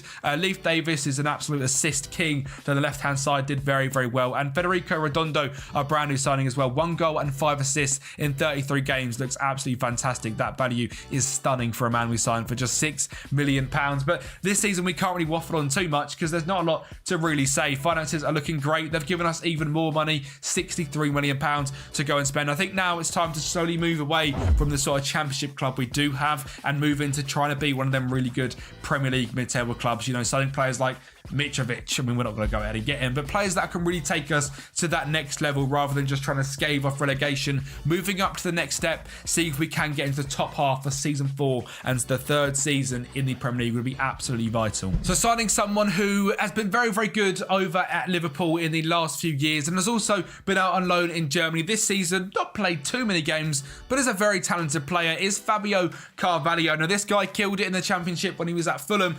Moved to Liverpool maybe a tad too early and hasn't quite had the career he was looking for, but now joining a mid-table Premier League club, maybe this is his chance to shine. £16.5 million is all we ended up paying for him, and he is a fantastic talent. Great agility, acceleration, pace, determination, dribbling, finishing, first touch. Hopefully Fabio Carvalho can be fantastic for us. A value again of £36 million. Fabio Carvalho, welcome to the club, as well as cover star and absolute hero Hannibal Mejbri. Obviously I'm a United fan, and I always sign a Man United rebuild wonder kid. We've got Amad Diallo on the front of a Schalke rebuild. In this team alone, there's Tuan Zabi, Brandon Williams, and now Hannibal Mejbri. I can't help it, but when he's £9 million that we spent on him, a value of £47 million with some of these stats, it's hard not to pick him up. Great stamina and work rate, great aggression and determination, fantastic technical stats as well, and sort of playing in that cam role rather than Connor Chaplin as an advanced playmaker. I think he is going to absolutely thrive here at Ipswich. Again, loves a big match, loves consistency. He is just very, very aggressive and loves to get booked. So we'll have to keep an eye on that one, but hopefully he can do very well for us. He done well in Montpellier in Ligue 1 when he was there on loan, and has done okay for Man United when played, but not played enough. So picking him up for £9 million is an absolute no-brainer. So welcome Hannibal Mejbri, and also welcome in Nathan Zeze. Now again, in the Twitch chat, I've been told this guy is one of the best wonder-kid centre-backs on the game, and I certainly believe it looking at him right here. A value of £42 million, some fantastically well-rounded stats, ambitious personality, £28.5 million, yes, is a lot, but for a player of this sort of ability at 21 years of age, I feel like we're looking at a young Varane right now. You know, young, French, great pace, great defensive stats. Who knows where he could progress into? 5-star potential. One of the most expensive signings we will make in this rebuild by far. Nathan Zeze, welcome to the club. And then one of the cheaper options, we've gone ahead and signed a young Norwegian winger with the name of Sindre Wale-Egieli. Now, this guy's FC Norgesland in real life, where he's been very decent in this save, but looks like an absolute talent. Great flair, great pace, finishing, dribbling, first touch, very determined winger, 5-star potential, consistent, brought in as a backup, should be fantastic. That is it in terms of signings, because I think we have massively progressed the club in just them few signings. So Restes, Williams, Zeze, Tuanzebe and Leif Davis sounds like a very good young defence. Redondo and Humphreys in midfield, again fantastic, with Jack Clark, Hannibal Mejbri, Fabio Carvalho and the Pooch up top. I think we have a very, very strong side. We've also signed Paulson, who we didn't go through there, but as a backup goalkeeper from New Zealand. £1.2 million is all we spent on him. Looks absolutely fantastic. He's going to again go an ESC slot because he's not quite there in terms of work permit, but this new rule is fantastic. We can get him in. So welcome Paulson, Clark, Ferguson, Wolfenden, Galvez, Nascimento, Diakate, Wally Ejili, Chaplin, Diallo and George Hurst as our backups. Development centre, there really is absolutely no one come through the academy that's good enough, which is a shame. Stephen Gibb is the only one. He's 18 years of age and quite frankly isn't good enough. He's got the potential, but I don't think he's ever going to get anywhere. And like you can see here, just not a lot coming through the academy. The info wise, we're okay on youth facilities, but not fantastic. The recruitment isn't great. The facilities are okay. The facilities training wise are quite good. Again, predicted to come 19th by the media. They do not believe in these super tractor boys, but I do. I think this season is our season to break into the top half. So can we do it? Yes, we can. We have made the small stride from 40 points to 56 points and snuck in by the skin of our teeth to Europa Conference League football. Now it's a competition that Ipswich have never won because obviously it wasn't a thing back in the 80s when they were a good side, but it's something I would like to try and get ticked off the list, and it is our best chance by far of winning a European trophy. 56 points, a +9 goal difference is a fantastic sort of progression from last season indeed. We are looking like a much better side, conceding just 43 goals all season. I said the defence was very, very good, and we have shown that this season indeed. 14 wins, 14 draws, just 10 losses, mainly to the bigger sides as well, all games away from home. Pretty much only 3 of them are at home, so making Portman Road a fortress. A positive goal difference as well is fantastic to see, and the players that carried us to it. I mean, Pooch up front this season, 19 goals and 2 assists. Remember, we signed this guy for just £3.2 million. I mean, the saying is a good championship level striker. He's just hit double figures in the Premier League. In fact, 18 goals in the Premier League alone. I would say he's certainly a Premier League level striker, and if you guys have never used him, he's a bargain. Go ahead and try him. Jack Clark, 12 goals and 6 assists. Sindre Wale-Egieli with 4 and 4. 3 and 3 from Diogo Nascimento. Hannibal Mejbri with 3 goals and 6 assists, and his stats are absolutely stupid. He's wanted by clubs like Al Ahly in Saudi Arabia, where you could probably go and earn £700,000 a week, but we're going to be trying to keep hold of him on that £38 million value, and hopefully he can become a superstar here at the club. Redondo, 7 assists. assists. Leif David, 6 assists yet again. And yeah, there's not much to go through again. We're in Europe, which is fantastic. We haven't really spoken about the FA Cup or Carabao Cup at all in this rebuild because every single time it's 4th round or 3rd round knockouts, which isn't very good and is very, very annoying. I'd have liked to have lifted an FA Cup again, but I just don't think it's going to happen. We've not been fantastic in it. And the Carabao Cup, we haven't even had a sniff. 3rd round by Chelsea this time. I think we've lost to Arsenal a couple of times. And it is what it is. We move. By the way, what a low-scoring and crazy Premier League season this actually was. 74 points for United, 74 for Arsenal, 74 for City. Of course, City win the league again, making this run an absolute joke. But a very, very tight season, you know. 22 points to league. Who knows? Maybe next season is our season. In fact, only 18 points off the top, actually, including good mathematics that we get here on the channel. Haaland with 30 goals and like I said, a very, very weird season this season in the Premier League. But that's season 4, again, doing absolute wonders. We are now back in Europe with the Super Tractor Boys. So can we make a few signings to take us to that very next level? Well, it was very hard to find players that could take us there. And one thing that certainly didn't help is that our superstar goalkeeper, Guilherme Restes, ending up leaving us to Chelsea. Now, we did get offered a sum of £44 million, which was too good to turn down and might even been his release clause. So he is off to go and be Chelsea's #1 goalkeeper. He did make a France cap while here with us, but sadly, he is off. And we had to place a brand new goalkeeper and try and progress to the next level, meaning this window was going to be very, very difficult. And the keeper we went ahead and signed was Chris Brady. Now, we've got to sign players under the age of 23, which makes signing a brand new keeper, if it's not Guilherme Restes, very, very difficult. Now, Chris Brady was £5.5 million from Chicago in America. A very, very consistent player. Doesn't like big matches, however. And I'm not very confident in Chris Brady's ability.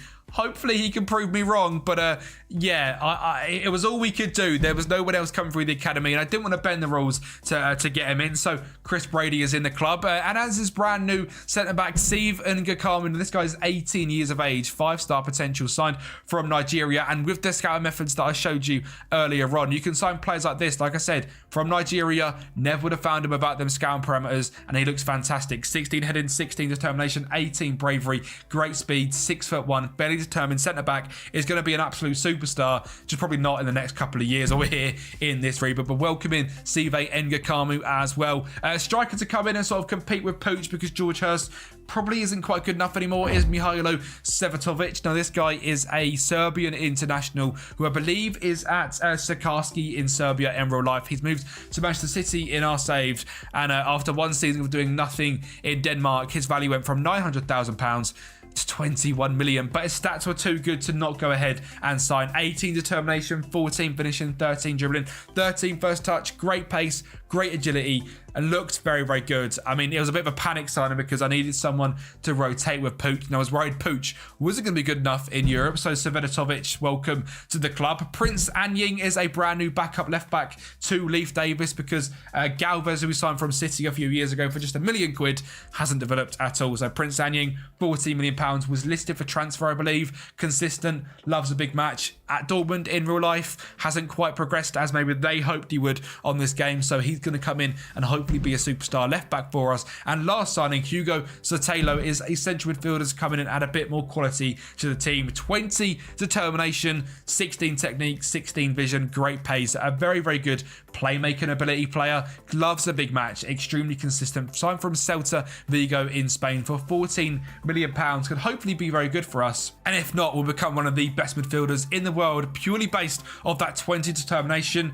If you get a lot of game time, he can pretty much go anywhere in football. So Hugo Sotelo with them sort of stats, hopefully we can see him become a superstar. Now, tactics-wise, we are setting up in the 4-2-3-1 yet again. It's been slightly tweaked from the start, very much, in fact, with the playmakers in there now, Volantes and anchors, etc. But it's Brady in goal, Williams, Zeze, Tuanzebe and Davis. Sotelo and Redondo in midfield of Clark, Hannibal, Carvalho and Sevatovic up front. The backups, we're looking at Poulsen, Clark, Ngakamu, Wolfenden, Anying, Nascimento, Humphreys, Wally, Aguili, Chaplin, Diallo and Pooch. Nice to see Chaplin is still here as well as a 30-year-old backup Premier League midfielder. 200 caps for Ipswich, club legend at this point. Can we go ahead though and win a European competition? It's the easiest one to win, and I won't have any slander on it, because if you look at West Ham a few seasons ago, or last season in fact, they loved that night out as a European champions. And I was at West Ham versus Wolves just yesterday as you watched this, and they were singing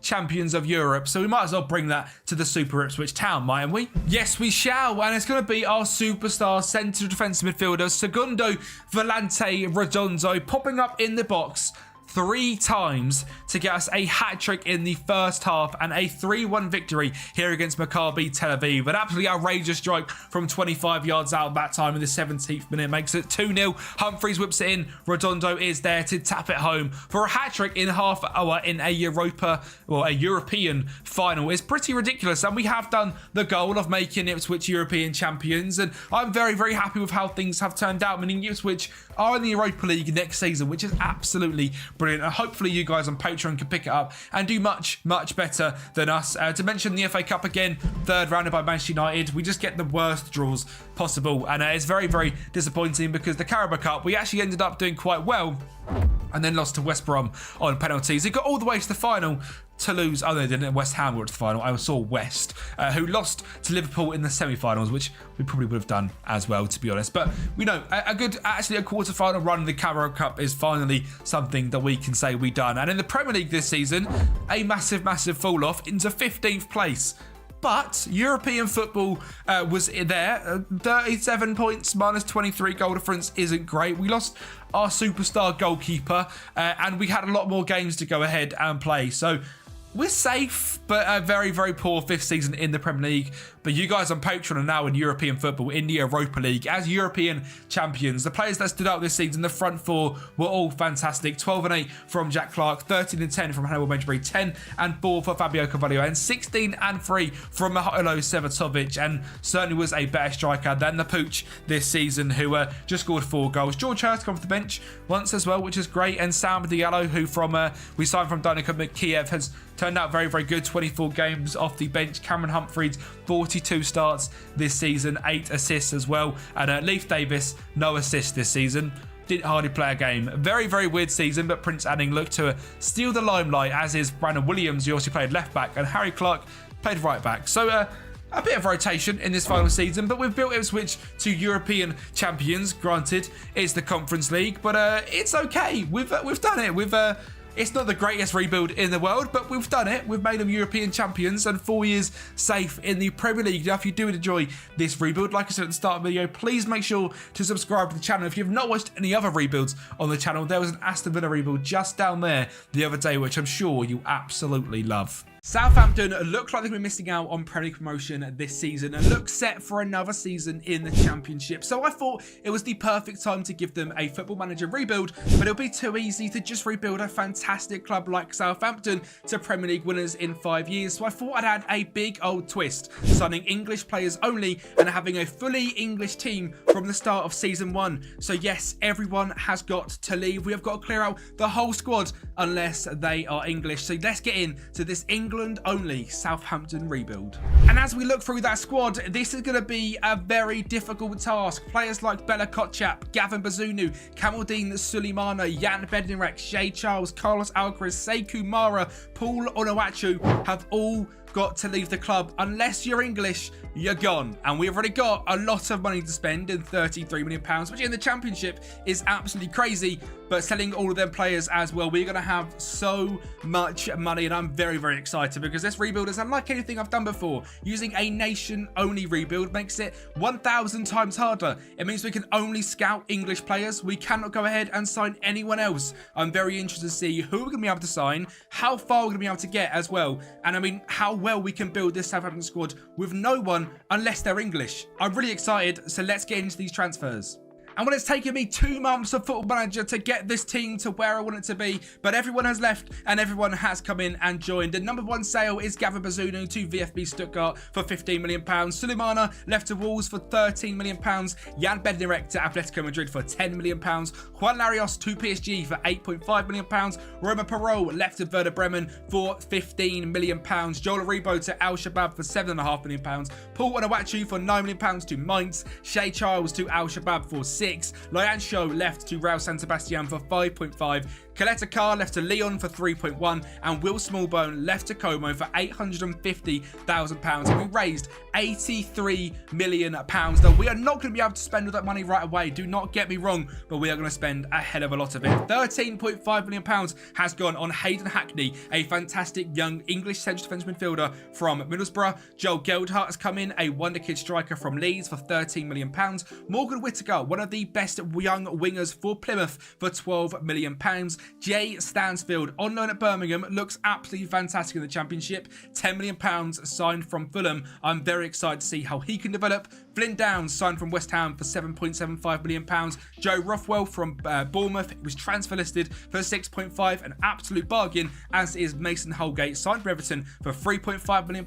Young left back from Preston, Kean Best, for £3.3 million. Hopefully we can grow him. John Buckley was on the sales list for Blackburn, £2.7 million.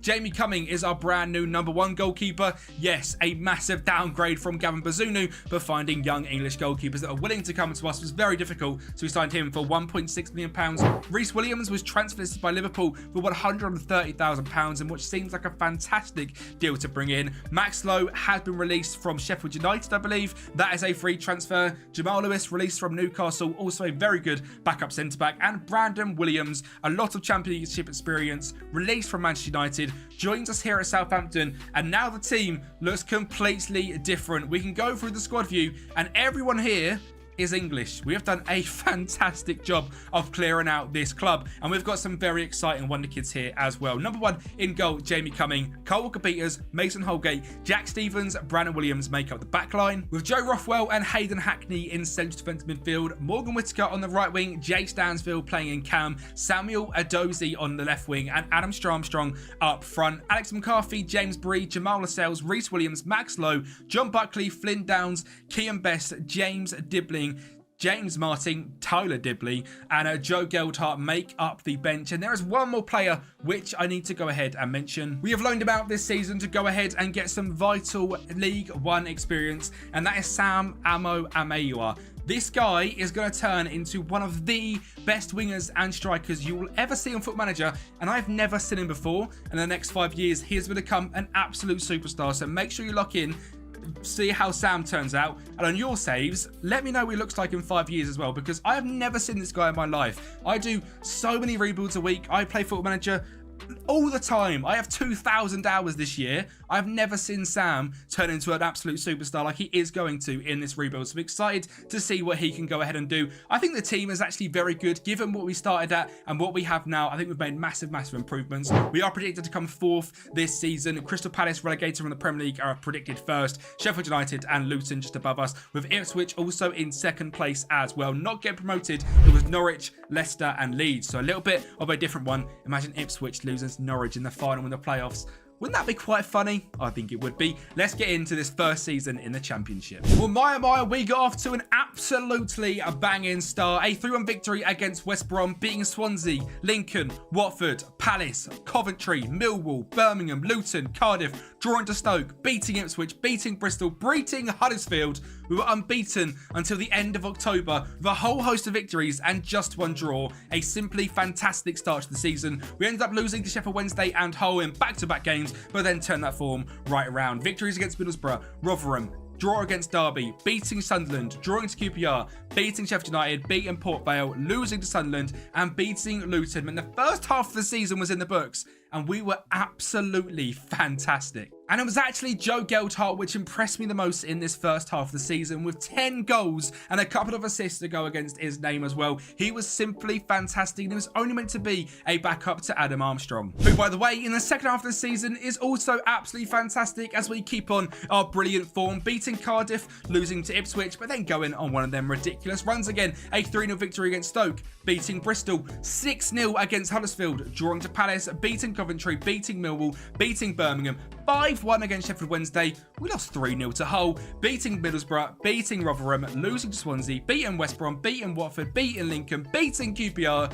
losing to Sheffield United, losing to Derby, and beating Port Vale at the very end of the season. Yes, with that many wins, it is going to come to absolutely no surprise to you that we have dominated the championship this season. 105 points, 34 wins, 3 draws, 9 losses, a 66 goal difference. We were simply fantastic, and Jay Stansfield, ladies and gentlemen, looks rubbish until you get him in the right system, and he is an absolute bagsman. And this guy in real life as well is a serious talent. Fantastic finishing, composure and pace.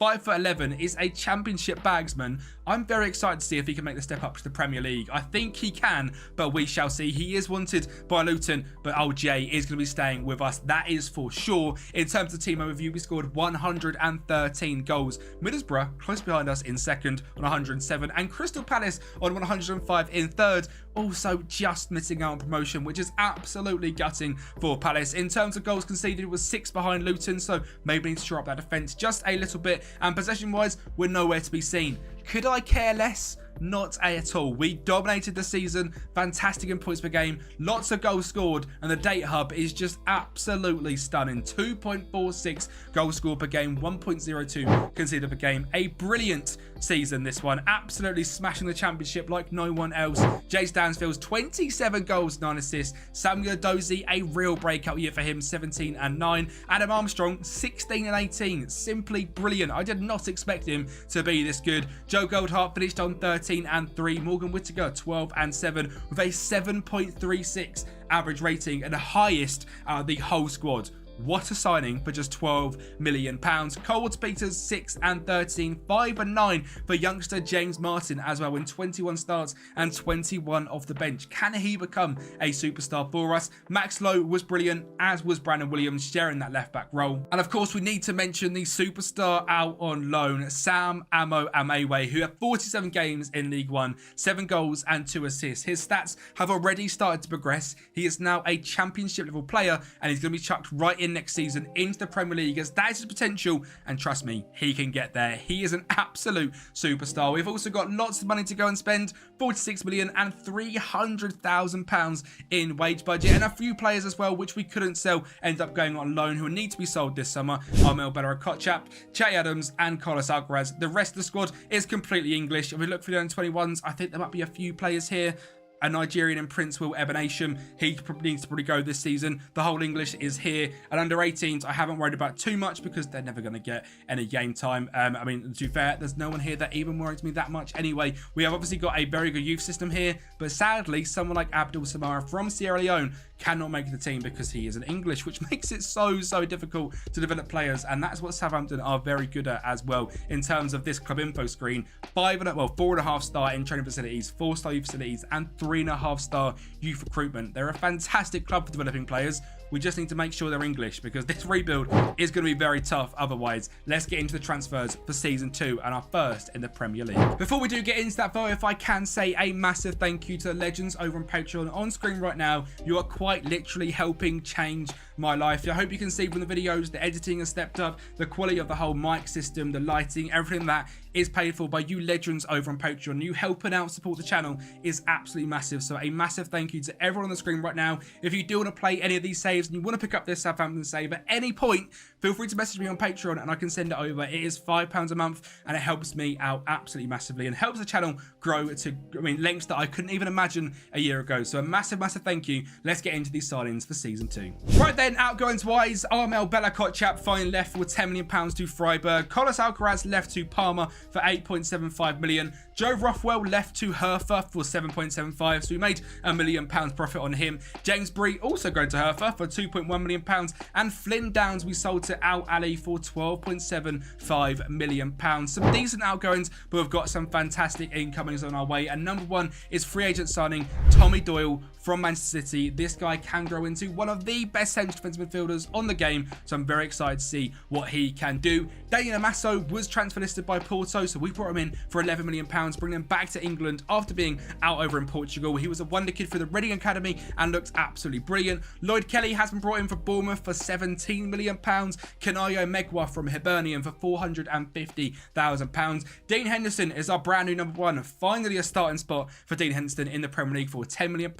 Tenor Mengi from Luton for £13 million as well. Not too many incomings, but some absolute superstars coming in and certainly helping take this team to the next level. And we have Henderson in goal, Cole Walker-Peters, Holgate, Lloyd Kelly, Brandon Williams, Tommy Doyle and Hayden Hackney in DM, Nambasso, Stansfield, Samuel Adozie and Adam Armstrong up front. The backups coming Megwa, Stevens, Mengi, Max Lowe, Buckley, Sam Carr, Morgan Whittaker, Tyler Dibbling, Amo Amoe and Joe Geltar. We are predicted this season in the Premier League to come in 17th place. We're predicted to save relegation. I guarantee we do better than that. We are the mighty Southampton, and I think the top half is calling our name. Or maybe we're going to get absolutely battered by some of the best teams in the Premier League in our first two games. A 4-0 loss to Liverpool, a 3-1 loss to Spurs, and then drawing to Burnley and drawing to Brentford. I wasn't feeling so confident. We beat Luton 1-0. And then we faced Brighton in what I'm 99% sure is a local derby.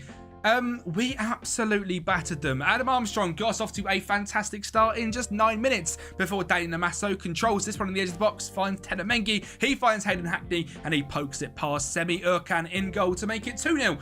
And the first half wasn't done. In fact, it was far from done. Cole Walker-Peters and Namaso linking up on the right-hand side. Armstrong whips it in, and Sam Amo Amayao was there to make it 3-0. Hackney whips a ball in. Jack Stevens, 4-0. Yes, it's still the first half.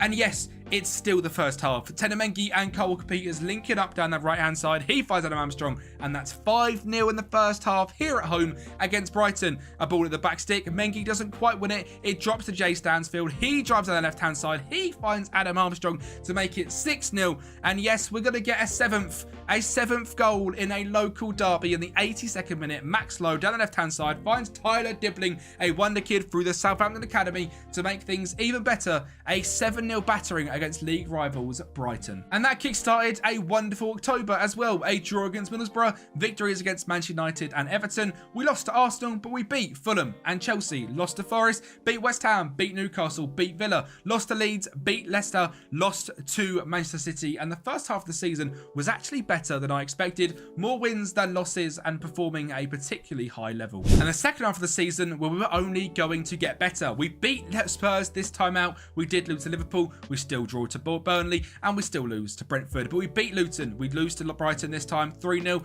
No idea how there's that much of a swing, but there is. We beat Middlesbrough 5-0, beat United 4-2, beat Everton 2-0, lost to Arsenal, drew to Fulham, and then we're just simply brilliant. We beat Chelsea, we beat Forest, we beat West Ham, we beat Newcastle, we beat Villa, we beat Leeds, we beat Leicester, we lost 4-0 to Manchester City yet again. And that means in the Premier League, in our first season with an English-only squad, we have somehow scraped Champions League football. Yeah, I don't know either. We are nowhere near meant to be here, but 71 points and a simply ridiculous season. I think the meta on this game is just to have loads of English players. Now, when I sign players on FM, I very rarely sign English players because the English tax is simply ridiculous. But maybe that's because they're completely broken and are actually absolutely fantastic. We'll go through our star players in just a minute's time. But to check out how the team done on an overall basis, we scored 76 goals, just 8 less than league winners Liverpool. We conceded way too many, so defence is somewhere to step up. Classic Dean Henderson in my opinion. And possession-wise, we were nowhere to be seen. But the fact we'd got points per game, 5th place, 1.87, and we were going to be in the Champions League for Season 3 is actually simply ridiculous. The Data Hub, we scored 2 goals a game. Mental. Conceded just 1.37, which is the only promoted side. Isn't actually that bad. And when you think about the only promoted side, they're meant to get 40 points. We got 71. And I mentioned this guy would be an instrumental factor in that. Look how much his stats have grown. 14 goals and 3 assists. You're telling me this guy was a championship player before this season? An absolute joke. We're going to check out his attributes and how he has grown this season. I've never seen growth like this in 12 months. Plus 4 agility, 2 acceleration, 3 balance, 4s, 3s and 2s absolutely everywhere. And I've never seen him do this in my life. Like I said, 2,000 hours on this year's FM. He's now worth £60 million. He's wanted by Manchester United and Newcastle. I'm not surprised. He is simply brilliant. And Adam Armstrong this season was great as well. 15 and 7 assists. Dane Amaso 14 and 6. Sam Edozie 10 and 8. Having his breakout year in the Premier League. Morgan Whittaker as a backup winger. 10 start, 26 on the bench. 7 and 6. Outperforming himself massively. Joe Goldhart just 5 goals in 14 sub appearances. 10 assists for Brandon Williams is brilliant. 4 goals and 2 assists for Joe Goldhart. Maybe shows he isn't Premier League quality. But as a backup winger, I'm absolutely fine with that. I'm very, very happy, in fact, and the money-wise, things are looking great. £62 million in the bank. The difficult thing is, though, the actual level of English players that are willing to come to us. This is everyone who is English that is willing to come, sorted by transfer value. Now, obviously, we can't go and get Adam Wharton for £100 million. We can't get Angel Gomez for £80 million, Dwight McNeil. The whole list there is too expensive. Archie Gray, mega expensive. All these players are crazy. We could potentially get someone like Cole Palmer in, but genuinely, the quality of English players that are looking to join someone at our level is not as high as I was expecting. Eberieze might be someone to get in for £30 million, but genuinely this list does not fill me with a lot of confidence for keeping this team as a Champions League level side. I think next season is going to be incredibly difficult, and that's if we can keep hold of everyone as well. Which we couldn't, of course, because one of our best players from last season, Daniel Amaso, has left the Saudi for £37 million, where he is now earning £500,000 a week. I'm sure he's quite happy living his best life over there. So just 4 signings for us. Number 1 is wonder kid Jack Hinchelwood, signed from Brighton. This guy has got one of the best potentials on the game and is going to be locked into that central defensive midfield role for the foreseeable of this rebuild. Max Kilman has joined from Brentford for £25 million, a big upgrade as centre-back. Sam Greenwood has joined from Leeds as a backup striker as we look to just bring in someone to compete with Adam Armstrong. And finally, our superstar signing, Eberieze. I mentioned him just a second ago.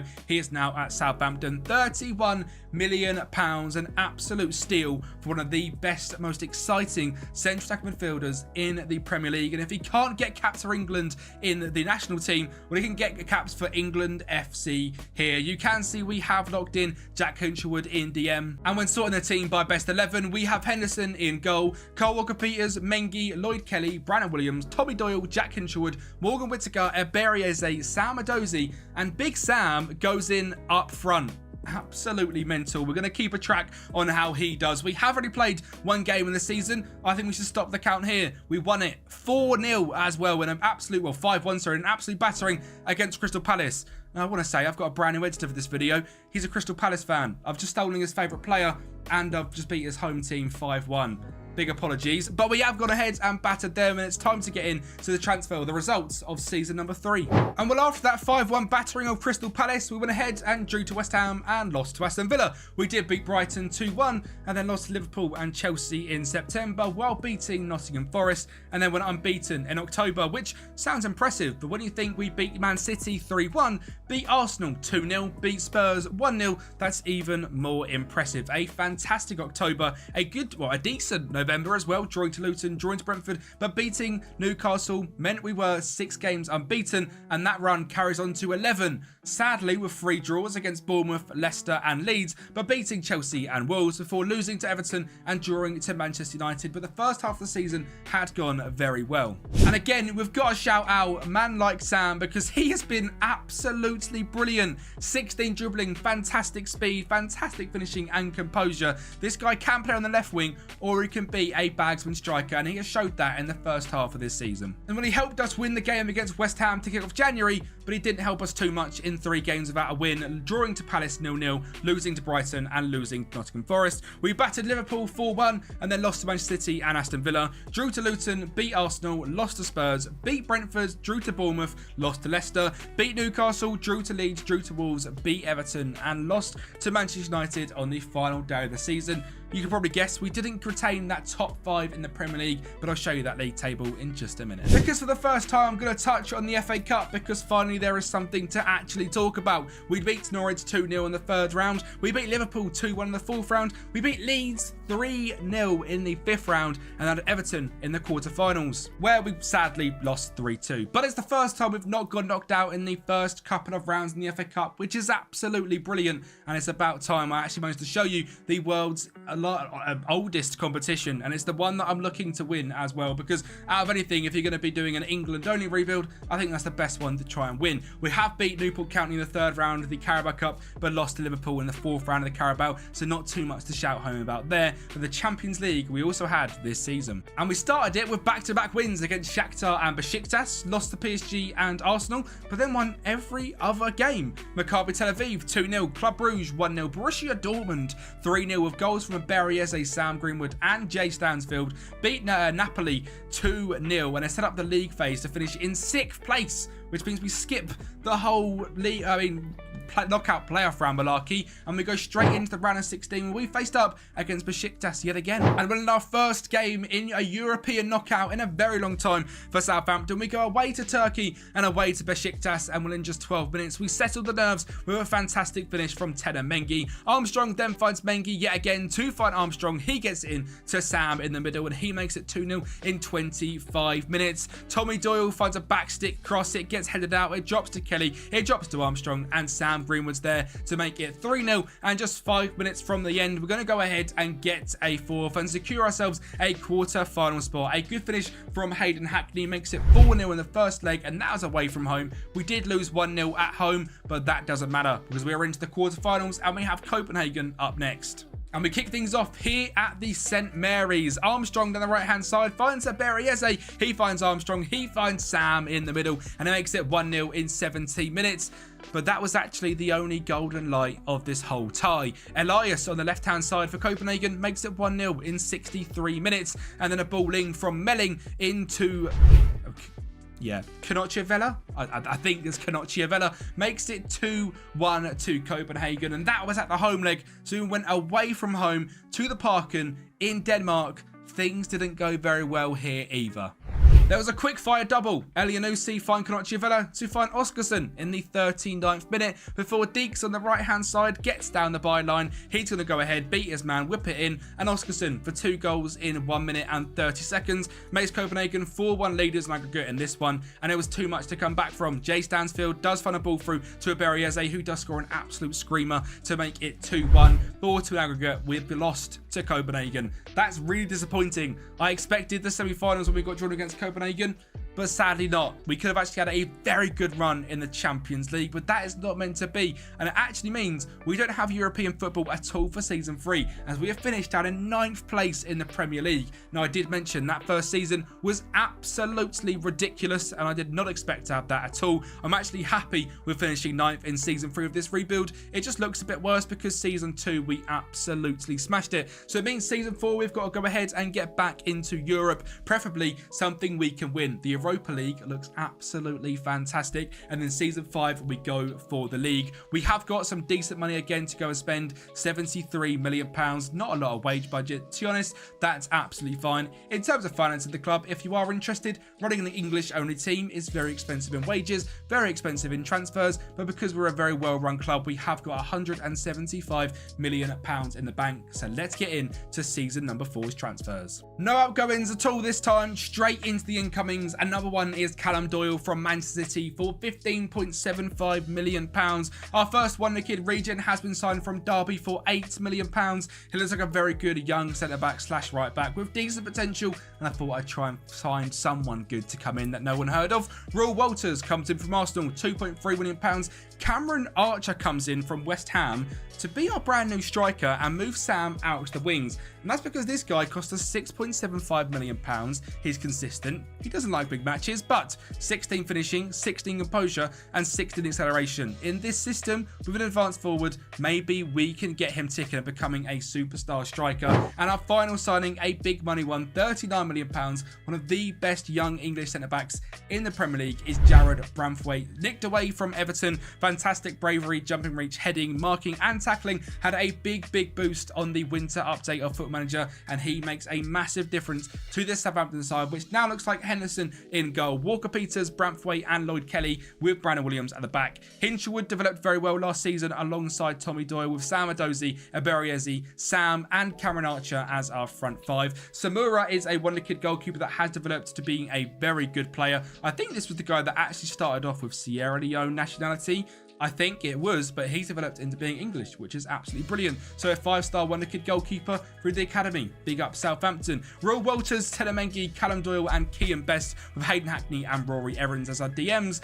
Whitaker, Jay Stansfield, Tyler Dibbling and Adam Armstrong are our backup strikers as well. I'm very excited to get into this season. We have still got Max Kilman looking to leave the club and Max Lowe as well to get that money up just a little bit, because that signing of Jared Branthwaite was very, very expensive. The Premier League, we are predicted to come down in 14th place, so a little bit of a drop off from last season, but we were predicted 17th and come 4th, so predicted 14th, we're going to come first. I tell you what, it's like we're in the Championship again. We've beat Forest, we've beat Luton, we've drawn to Ipswich.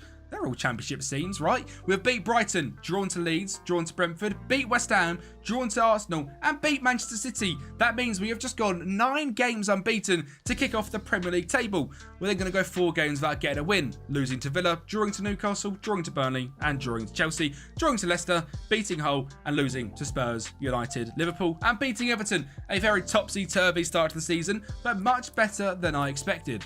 And our January filled us with that confidence yet again, beating Luton, Nottingham Forest, Brighton, a 6-2 demolition of Leeds, and beating Brentford before losing to West Ham. But that, ladies and gentlemen, is our last loss of the season. We then beat Arsenal, drew to City, beat Ipswich, beat Newcastle, beat Burnley, drew to Villa, beat Leicester, beat Chelsea, beat Hull, beat Spurs, beat Manchester United 4-0, beat Liverpool, and drew to Everton. Now, there is no Champions League here to look at. There is no European thing, but next season there will be Champions League, because we have just finished 4th and just 5 points off the top of the table. I can't help but feel them draws, if we turn them into wins, would have won it. That's the most Michael Owen statement I've ever heard in my life. Apologies for wasting your time. But 4th place is a fantastic, fantastic season. Aberieze and Adam Armstrong still going massive on the player of the matches, and Aberieze 3rd place in the average ratings charts as well. We scored the joint 4th most amount of goals. We conceded the 5th most. So that signing of Jared Branthwaite massively helped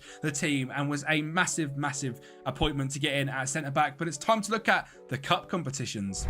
Well, in the Carabao Cup, we faced up against MK Dons, beat them 4-3, beat Hull 2-0, beat Burnley 2-1, beat Newcastle on penalties, and then we go into the semi-finals against Aston Villa, where Cameron Archer was different gravy. And if I'm not wrong, he come through the Aston Villa Academy, and he's going to show what an absolute bagsman he is. He gets a deflection on that one from a Jack Hinselwood shot, which makes it 1-0. They're going to get a backstick cross, and Aaron Ramsey's going to be there to make it 1-0. Is it Aaron Ramsey? I can't remember. Johnson on the right-hand side finds Henderson, who finds some Aravinia in the box to make it 2-1 for Villa. This is a very different Villa side to what we're used to. It's like the one they played against Manchester City, eh? Carl Walker-Peters finds a backstick cross, then Cameron Archer is there to make it 2-2. We're then going to go ahead and see Sam find a great ball to Carl Walker-Peters yet again, who, guess what, gets a backstick cross off, and it pulls to Cameron Archer. 3 tap-ins, but that's where a striker is needed. That's why Erling Haaland is classed as one of the best players in the world for doing exactly that. Tyler Dibbling finds Cameron Archer. He makes it 4-3 in 49 minutes. Well, 4-2, sorry. 4-3 is about to happen due to a defensive error. Aravinia is going to drive down in the goal. He's going to put it past Dean Henderson. 4-3, a fantastic first leg. But for some reason, we forgot how to score a goal and lost 1-0 and lost on penalties against Aston Villa. After scoring 4 goals, that seems ridiculously harsh, and we're not going to be in the final of the Carabao Cup for Season 4. That's when we're going to have to tick off in Season 5. Can we win the FA Cup in Season 4, though? Well, we're going to go ahead and beat Cardiff and Bournemouth in the early rounds and absolutely batter Arsenal in extra time 4-1 to get through to the quarterfinals. We'll beat Brighton on penalties, and Chelsea stood in our way for the semi-finals. Could we make an FA Cup final? Well, we got off to a simply brilliant start. Aberieze flicks a great ball to Adam Armstrong, who fires a screamer into the top corner, and he is an absolute superstar. Jonathan David then finds Enzo Fernandez to find Oscar Gluck, another absolute superstar, to make it 1-0. It is now the second half, so it's time we scored our second half goal. A fantastic ball in, and Cameron Archer there in the 6-yard box yet again to make it 2-1. Chelsea, however, link up down this right-hand side. A ball in to Christopher Nkunku in the 65th minute before the 98th minute. Yes, the 98th. Nkunku is too good. A deflection. Henderson can't save it. And Chelsea win the FA Cup semi-final. So this season, 2 semi-finals, both lost, one on penalties, one by a deflected goal in the 98th minute. Absolute heartbreak for Southampton fans. But season 5, we have got a lot to play for. We're in the Champions League. We need to go ahead and win the FA Cup as well. This season's stand-up performer, Cameron Archer, 18 goals and 3 assists. Barry Eze, a 7.39, 15 goals and 10 assists, also brilliant. And Adam Armstrong has proved me wrong every single season. I look to replace him. He scores 18 goals and 6 assists. I don't know why I'm trying to replace him, because he's 31, but he's absolutely brilliant. Sam as well this season, 12 and 6, only worth £95 million. Not too much to worry about. 10 assists from Brandon Williams, again, absolutely superb on a free agent. And Cole Walker-Peters, 11 assists as well. We have still got £68 million to go and spend, so I think season 5 we go for it all. We're gonna have to do that by signing a brand new keeper, because Dean Henderson has gone back to Manchester United for £23 million. Sam Greenwood has also left to Sheffield United, raising £30 million, and then we had over £100 million to spend. So I spent 88 of it on Archie Gray.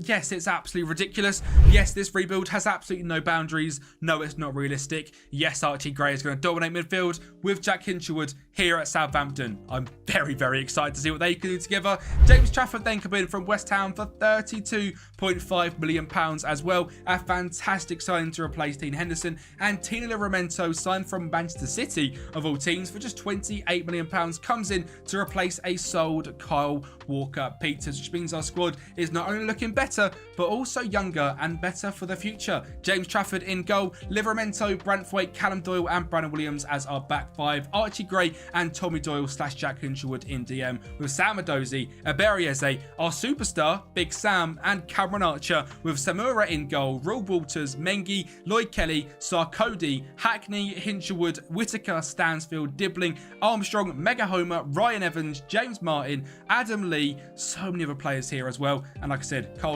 Walker-Peters has also left the club. The squad is looking brilliant. That is a very good English side. It's not got any superstars in it, but the talent is there from back to front, and I'm very impressed with what we've managed to build. Let me know in the comments down below where you want me to go next. Is it Germany? Is it Portugal? Is it Spain? Let me know in the comments down below where you want me to do a nation-only rebuild, and I'll make sure to get that done. But season 5, it's time for trophies. And I tell you what, we're going to have a very good go at it as well. A 2-1 victory against Liverpool, a draw against Forest and West Ham, but beating Wolves, beating Newcastle, beating Aston Villa in a Brighton draw sandwich means an unbeaten start to August and September, and then losing to Spurs and Manchester United, drawing to Chelsea, and then going on one of them runs again, beating Bournemouth, drawing to Leicester and Brentford, beating Luton, beating Leeds, beating Arsenal, beating Newcastle, beating City, beating Fulham, losing to Everton, drawing to Forest. The first half of the season in the books, and what a season it has been so far. Just 3 losses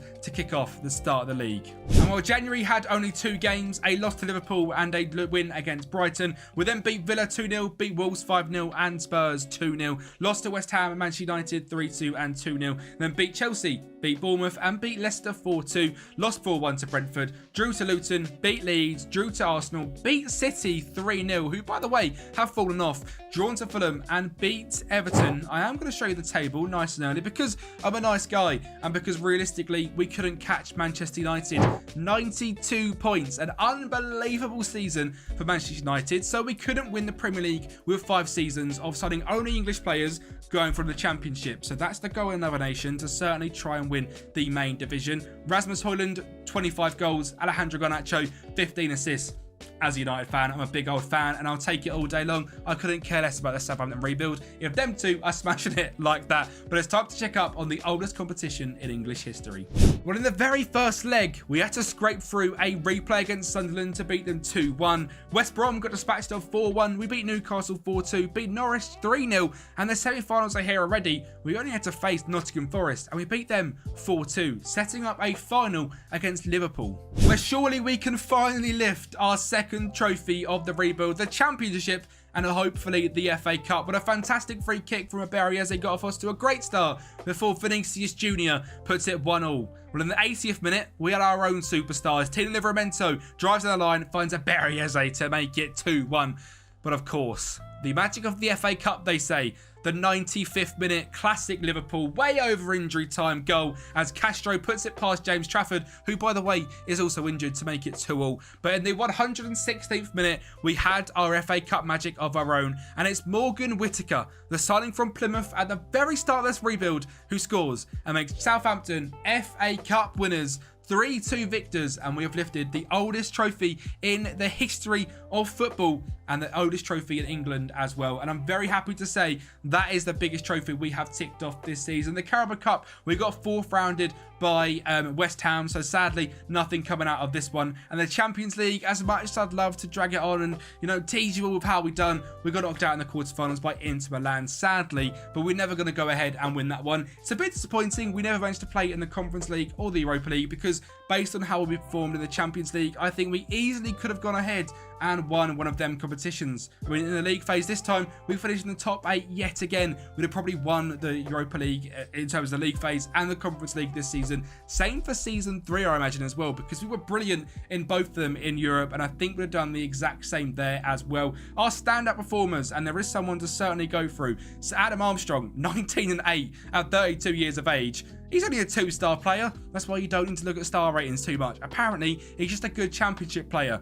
Lies. 14 finishing, 12 composure, great speed. He's still absolutely bad goals, and what a player he has been. Cameron Archer, 15-1, and then the man we all need to look at, Sam Amo Amayal. He is wanted by Manchester United. He has got a value of £96 million.